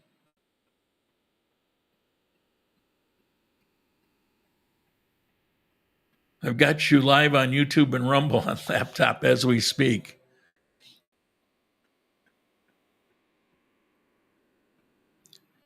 You know, when I play back the other day, I was looking at the next to each other. I was looking at the playback in YouTube, and I was looking at it in Rumble. It was actually clearer in Rumble.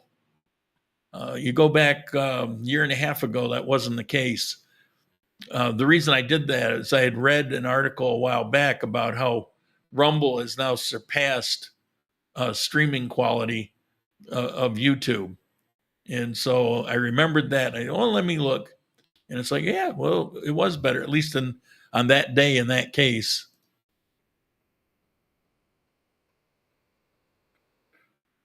All right. What else?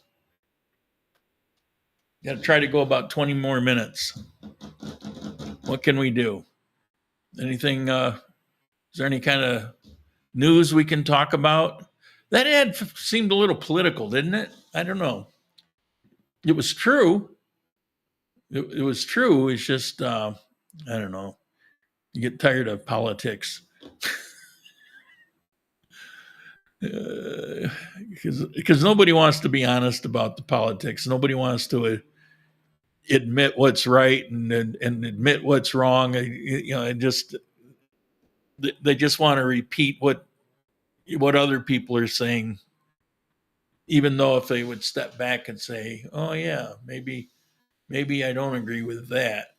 You know, it's okay to say I agree with this and this and this, but I don't agree with this. But somehow all of that's become a package. You know, it's like, well, you can't agree with three things and then disagree with another one. You know, somehow that's wrong. I noticed that $25 fake geisha coffee does not have the Juan Valdez logo on the bag. Yeah, because they can't. that's that's true. You can't.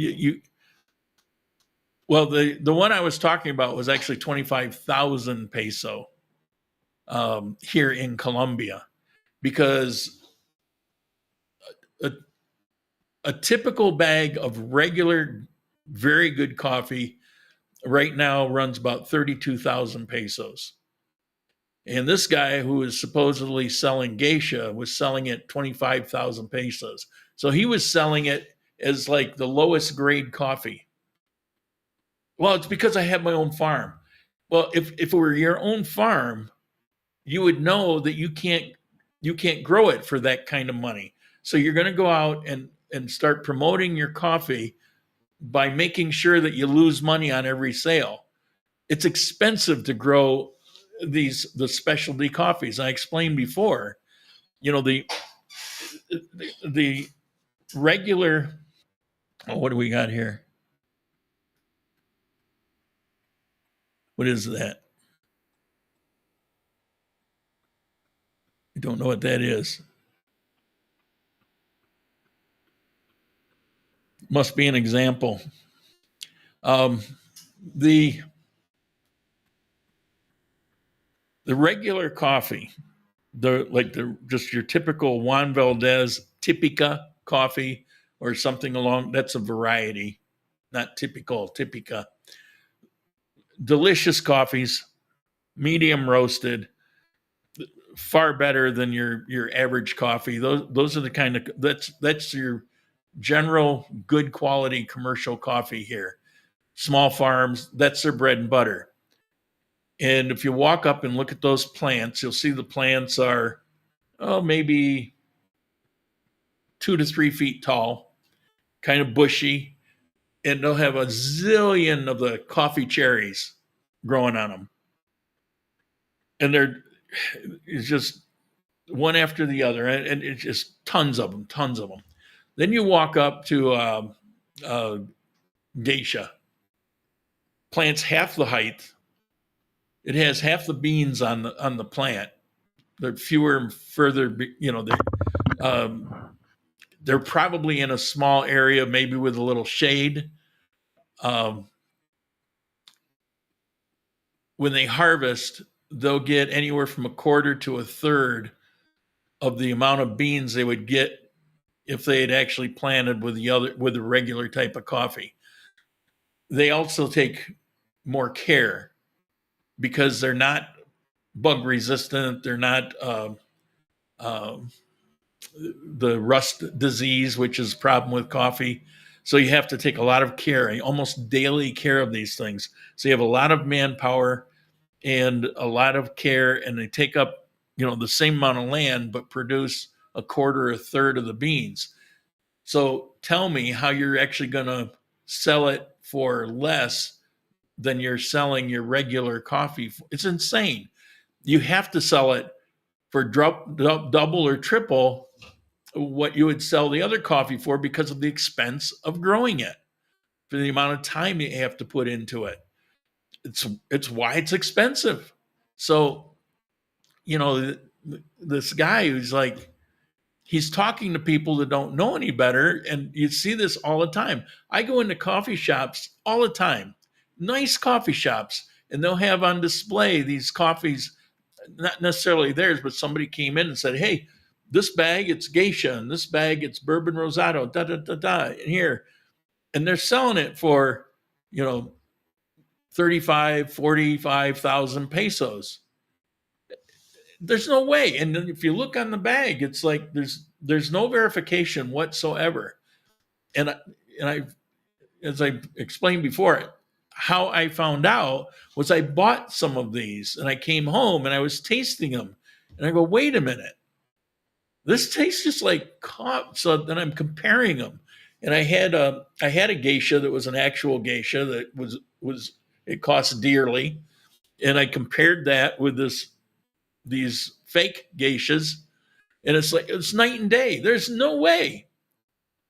And then the more you dig, the more you learn, and you find out that within Colombia, they can do that. Now, they can't export those. Now, this guy was saying, well, he's exporting them to the United States. Well, no, you're not, because he admitted that he didn't have the Coffee Federation certificate. Then he said, well, I'm doing it on a friend's farm. Remember what I said earlier today about how they geolocate, and they can, when they test it, they go right down to, they know exactly what farm it comes from. This is all documented. So how's he doing that? Is it his friend's coffee? But it's not geisha simply based on the price. He can't afford to do that. If you don't go buy a $10 screwdriver in a store and then set up a business selling these screwdrivers for $3, and that's what he's doing. a link to the fake geisha that I was referring to.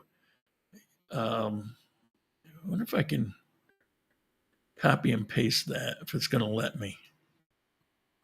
Let me see.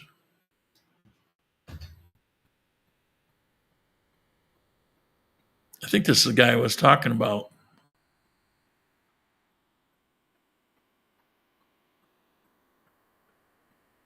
Oh, maybe, I don't know. It might not be.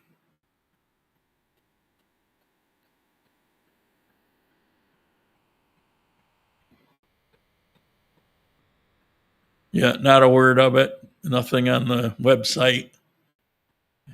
Yeah, may not be the same one, but yeah, that's the kind of stuff I am talking about. And he's got it $25, not 25,000, but at $25, I couldn't sell it for $25. Um, I got my price to what it is by figuring that I could sell 2 bags, and then I could save on the shipping. It keeps it helps the cost, so I could sell 2 bags cheaper than I could sell a bag alone. So, not cheaper, but 2 bags overall sell less than if you individually sold them. Can you put the link of your coffee site here on the screen? I can't sell to you. I can only sell to the United States. Just so you know.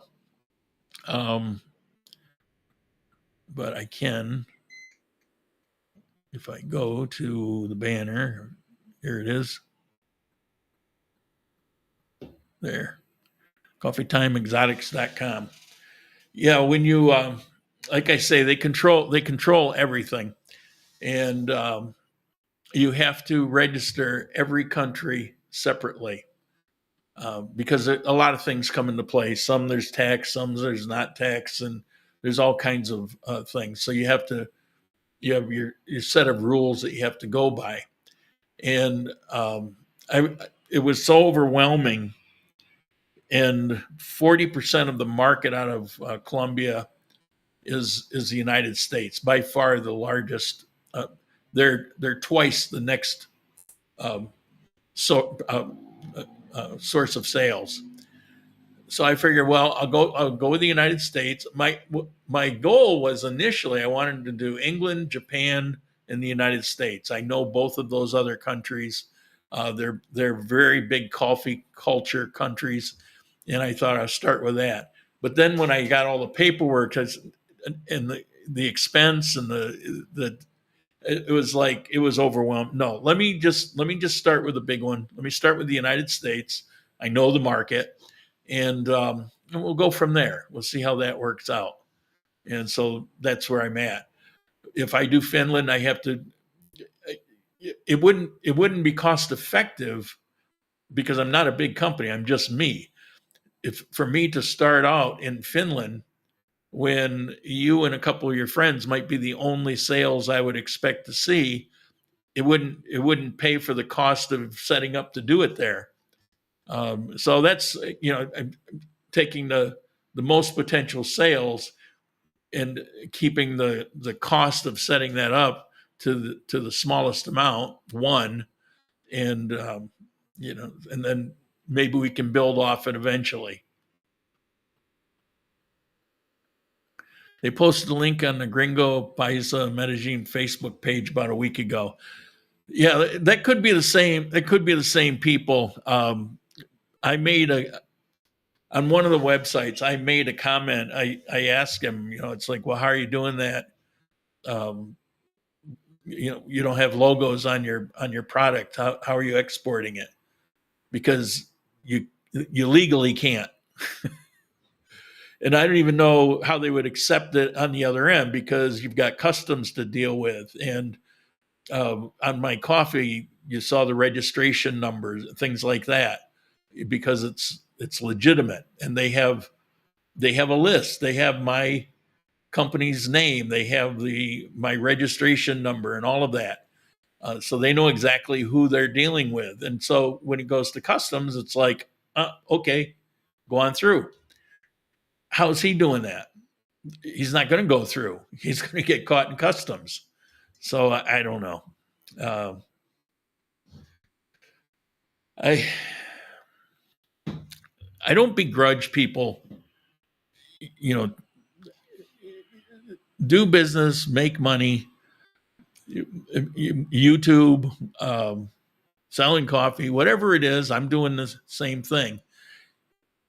My problem is just be honest about it. Don't be lying about it. It's like the YouTubers in Ecuador that we were talking about the other day. It's like uh, paint the picture that's it's just not true, but you know that you're going to push YouTube and make more money if you're very positive and flowery and you only talk about the wonderful, fantastic things.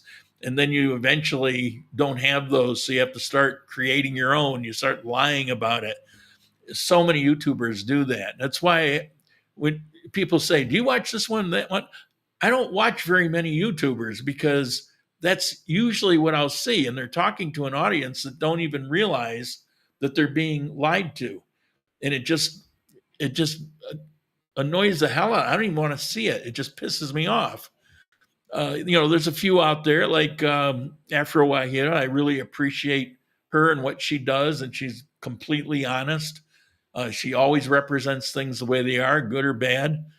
Um, Everybody seems to have positive feelings about what's his name I was talking about earlier, Life with whatever.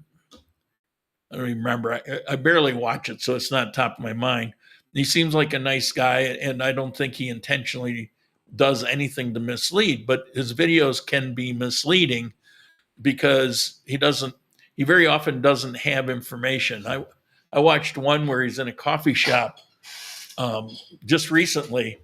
He was in a coffee shop and he was talking a lot about coffee, and almost everything he said was wrong.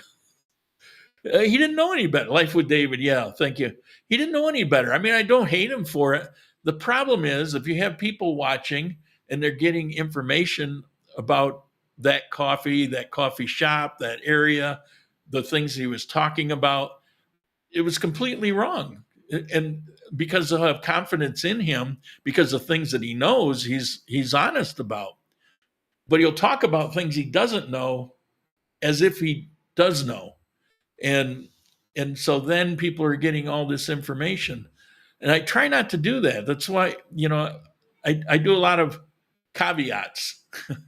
Well, I heard this, so I don't know that it's true, but maybe this. I try to put it in perspective because I'm not trying to be the person who knows everything about everything, because I don't.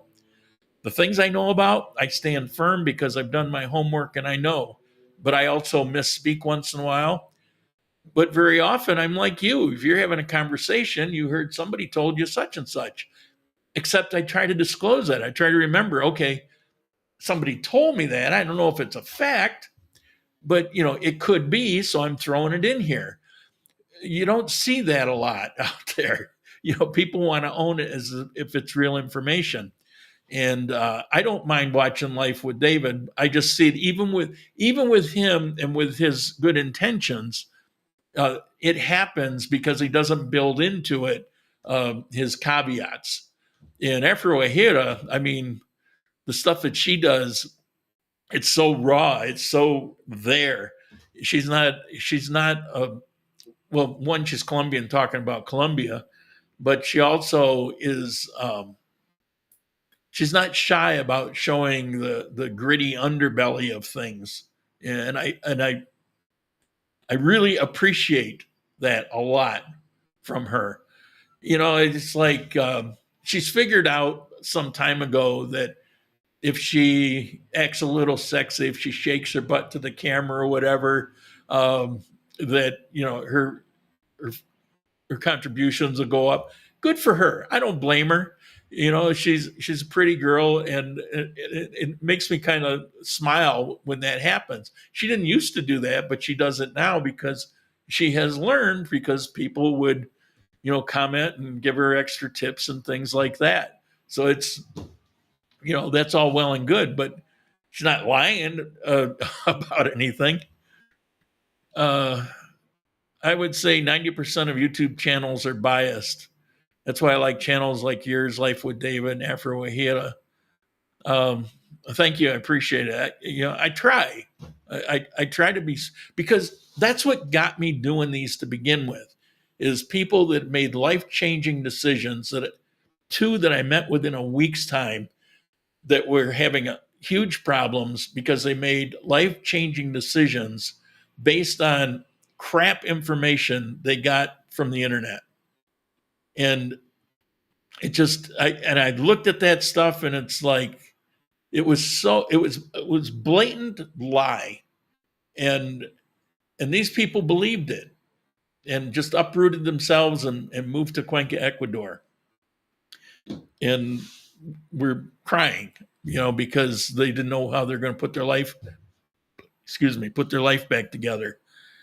And that's when I got the idea, let me make some videos, not to run the place down, but let's be truthful about it. Like, yeah, this is awesome and this is great, but watch out here, because it's typical to have dangling power lines with open ends that are live electricity. That's a common thing in Ecuador. And on a windy day, if you're standing on the sidewalk, that wind can blow that cable into you and zap you. I watched a woman get zapped, and she leapt in front of a bus. The bus stopped in time. It was right at the corner, so he wasn't going very fast. And people ran over and picked her up. But I was right behind her as that electrical wire hit her, and I saw her get shocked, which is how she tumbled in front of the bus. And it's such a common thing. So I talked about that.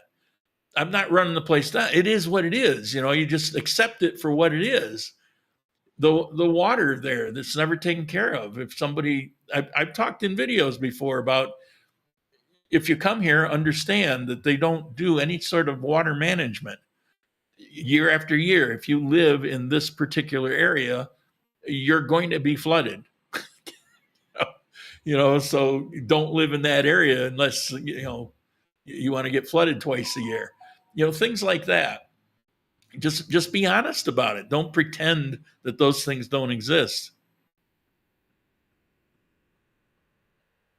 Because David is a little more emotional, reactive in his message.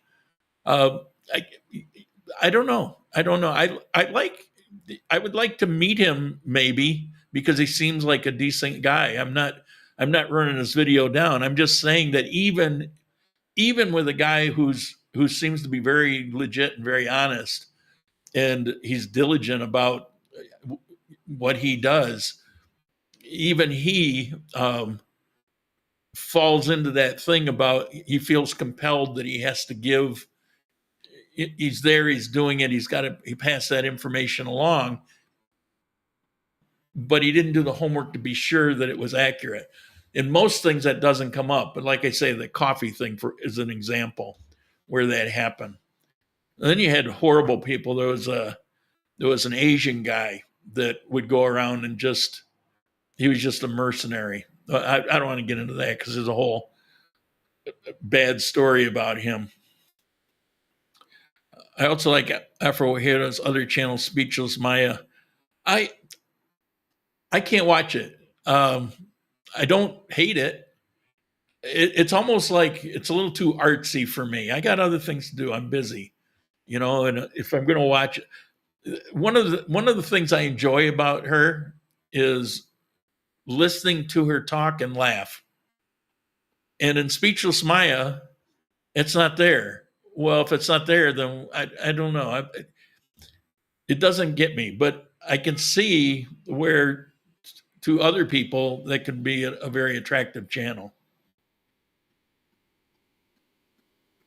Definitely less fact-based, but enjoy him too. Yeah, that's basically it. Yeah, I would recommend him because he has a lot of good information. You just have to be, I guess a lot of it is on the viewer. It's like if you hear something that you're going to make some decision on, do a little more homework. Use the videos as a prompt. Okay, that got me thinking about this, so let me look into it to see if that's real or not, or how real is it, or would it affect me, instead of just, oh, okay, that's the way it is. Well, maybe it is, maybe it isn't. And I would say the same with me. Do your homework. I feel I can stand up to that homework, but do it. And if I'm wrong, call me out on it. I get emails sometimes saying, hey, you said this and this, because sometimes I'll misspeak. You sit here and you're just talking off the top of your head, and you say something in a way that you didn't really intend it. Really? Did I say that? Sometimes I don't even know. I'll go back and watch the video. Oh, crap, I did say that. Oh, sorry. I meant to say this. I have met folks in Medellin that thought they'd do great and have a normal friend group and never speak a word of Spanish. I helped interpret a few things for them. They'd moved to Medellin. I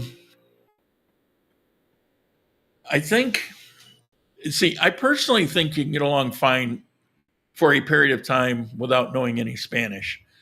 I mean, I've spent 6 years in South America over time before I could really converse in Spanish. It's only been the last year or so I can actually have a conversation. At some point I started using some words, but younger, I traveled a lot, and I learned how to communicate without having to know the words. So in my case, it was never a big deal. Plus, I never carried that fear factor. It never bothered me. It doesn't. I'm not shy and embarrassed if I have to pantomime something. Other people may not be like that. Maybe, it's too much. You don't want to do that. You feel stupid or foolish, or maybe it would be more difficult for some people. For me, it was never an issue for me. It was never a thought of, I don't want to go to one place or the other because I didn't know, like go to Denmark and France and Germany and Thailand and Korea and the Philippines and these different places where I didn't know the languages at all, but I went. It didn't faze me. But some people, they worry a lot about it. And all I can say is, if you're really interested in going, go. You have tools that I never had. You have Google Translate, and everybody here has Google Translate. So you won't be completely lost, but, take effort to try to learn as quick as you can.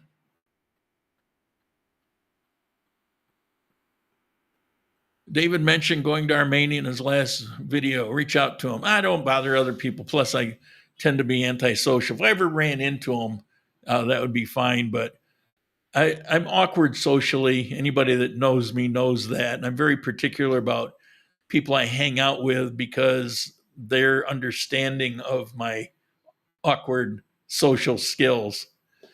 It's like here I can get on and I can talk for a couple hours, but in certain, if I'm in a group of 15 or 20 people or more, in my professional life, I would get up and speak in front of 2,000 people.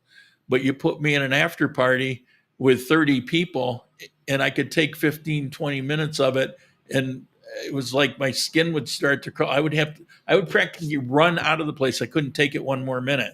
Like I couldn't breathe. I couldn't stand it. I couldn't stand those social interactions. They're always a certain level of superficial because everybody doesn't know everybody. It's just people are searching for things to say. It's just awkward. Don't like it. Not very social. And with people I don't like, I'm not very good at hiding it. So if I meet you and like I really don't like you, it's going to come across some way. And I don't want to be rude to anybody. It doesn't mean the person I don't like isn't a good person. It just means, I just have feelings about it. So I try to stay out of those possibilities as much as possible. So I wouldn't reach out to them, but if I ran into them and it was a natural thing, then that would be all right. I like Speechless Mohia because it's simple and shows daily life in her town. Nice contrast to her other channel. Yeah, I only watched part of 2 of them. I tried to watch them and I didn't get through. Then I tried again, and it just, I don't know, it just kind of bored me. She's been doing her town now for, I think, a couple years, and so I'm pretty familiar with it. Plus, a lot of it is the way Columbia used to be, so it was always familiar anyway. I don't know. I just like her regular videos about it. That's all. I just prefer that. The last one I saw from her was kind of heartbreaking because she's always had this plan to travel around. That's why she bought that car, is to travel around. She did some, but then she'll disappear for a while and she'll always end up back home. And now she's been living there and she wanted to travel Columbia, and that was her. She had a big plan. But then she started putting into all those things that she could do there. Her What the Hell News, which is kind of funny. And, she made up that little studio and all of that. Well, it all comes out because her mom's cancer returned. She may be counting down the last days of being with her mom. And, she didn't break down crying, but you could tell that she was practically breaking down, and explains why she doesn't leave home anymore. It was very sad. This was years ago. They were afraid to use it. They were adamant about learning it. Oh, okay. Good channel to follow for Columbia content is Camina Tres. 3 on the road. Straightforward information with good content, Spanish content. Gotcha. I don't want Spanish content. I don't know how you guys that you live here. Here's the weird thing. Most of the time, I don't get to speak English. That's why you'll see me most of my life for the last handful of years has been an environment where it's almost always, except on here, it's always Spanish, with few occasions here or there. I forget words. It's like when you're daily using, the English vocabulary, they're there. And you see me in these things and I make a joke, it's Alzheimer's. What it really is I'm not used to speaking the language. And the more it's like that, the more I find myself just forgetting simple words, words that I should know. They should be right on top of my head. I know it's not Alzheimer's because the Spanish words I tend to know. So when you're around and immersed in that all the time, then when you get English, it's like a drink of fresh, cold air, fresh water. It's like, you don't want to leave it. It's because for me, it's hard to be around Spanish all the time. After a while, it actually give me a headache because I can't understand it as fast as people talk. And so I have to try to catch the words that'll make sense, or I have to have them repeat things. And then I have to compose. So it's much easier for me to talk than it is for me to understand each person, because they have different cadences, they have different accents. There's so much of that. And so it's chore. It's difficult being around it all the time, day and night. And then that's why when all of a sudden I can speak English, I'll meet up with somebody here and talk their ear off because I haven't been able to speak English in the prior 10 days. Anyway, I don't know if anybody else has that, but that's my relationship with Spanish. I was a bit frustrated with David's video as I was in Manizales the week before he posted his video and had a great experience. I do enjoy his videos and have been watching them for over a year. Well, he actually had a good experience. It was more thumbnail. He put a thumbnail about, I don't remember, like, I thought it was going to be safe and it wasn't what I expected or something like that. It was implying that he ran into a big problem or it was dangerous. And then there was that little part in the video where I walked down this street and it was really sketchy and it was dark and I didn't know if I was going to make it out of there. It was just a small part of that video. And as I said earlier, well, I know that street's perfectly safe street. It was more residential and, you know, people are out working or whatever. So, but he didn't know that. But if he didn't know that and he didn't have anything to base anything on, I'm not so sure. On the other hand, he used that later in the video to point out certain things to look for, try to stay in well-lighted areas, try to go where the people are. That's all great. That's all good advice. And he went down the street, didn't have people, but understand that if you're going to walk through a residential street, that's what you're going to get. You know, if you want to have people, you got to pretty much stay in commercial areas. You know, so I don't know. Imagine my pain being bilingual and conducting business in both languages. Spanglish is a real thing. Yeah, with Sharik and I, she doesn't speak any English at all. She's actually signed up for some English classes. I don't know how that's going to go. She's got a very rural accent, a hick accent, and because she's from a farm out in Cauca. So she doesn't know any, so it's all on me for the communication. But sometimes I'll throw in an English word because sometimes an English word is used here for something. Off the top of my head, I can't think of an example, but we have a bit of a mixture language thing going on.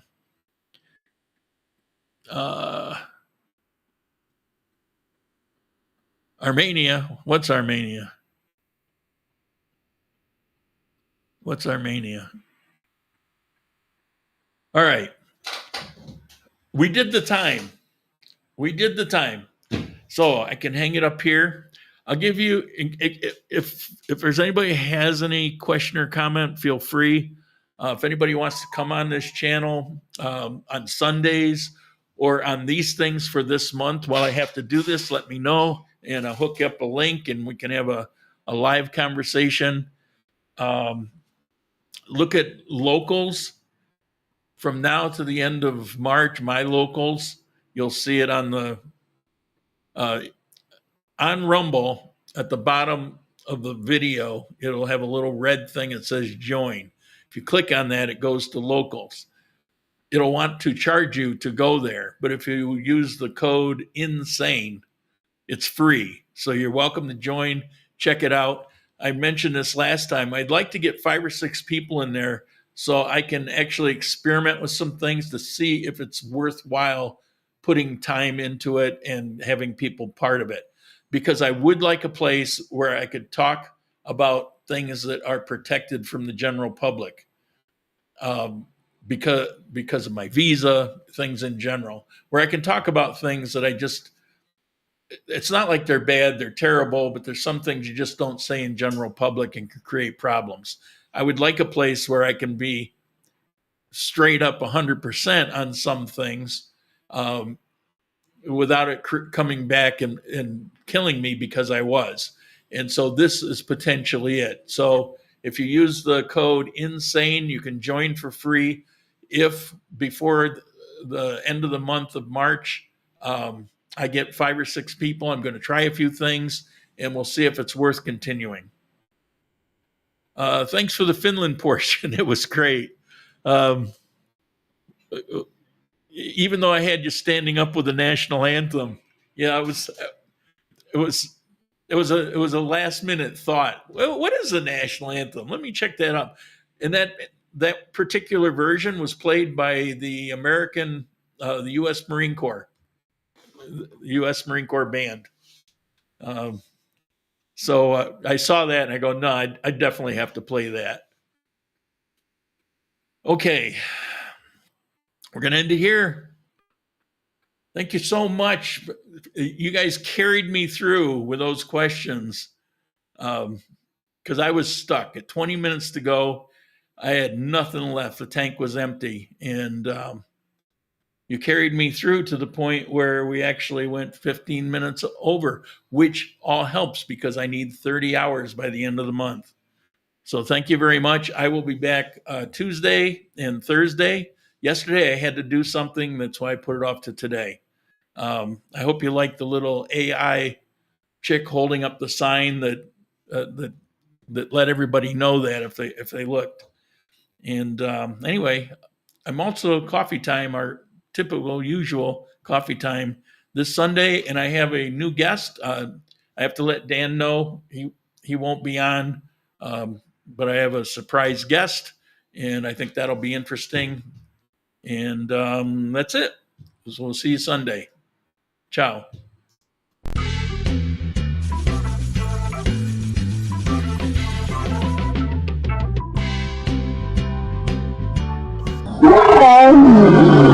Wow.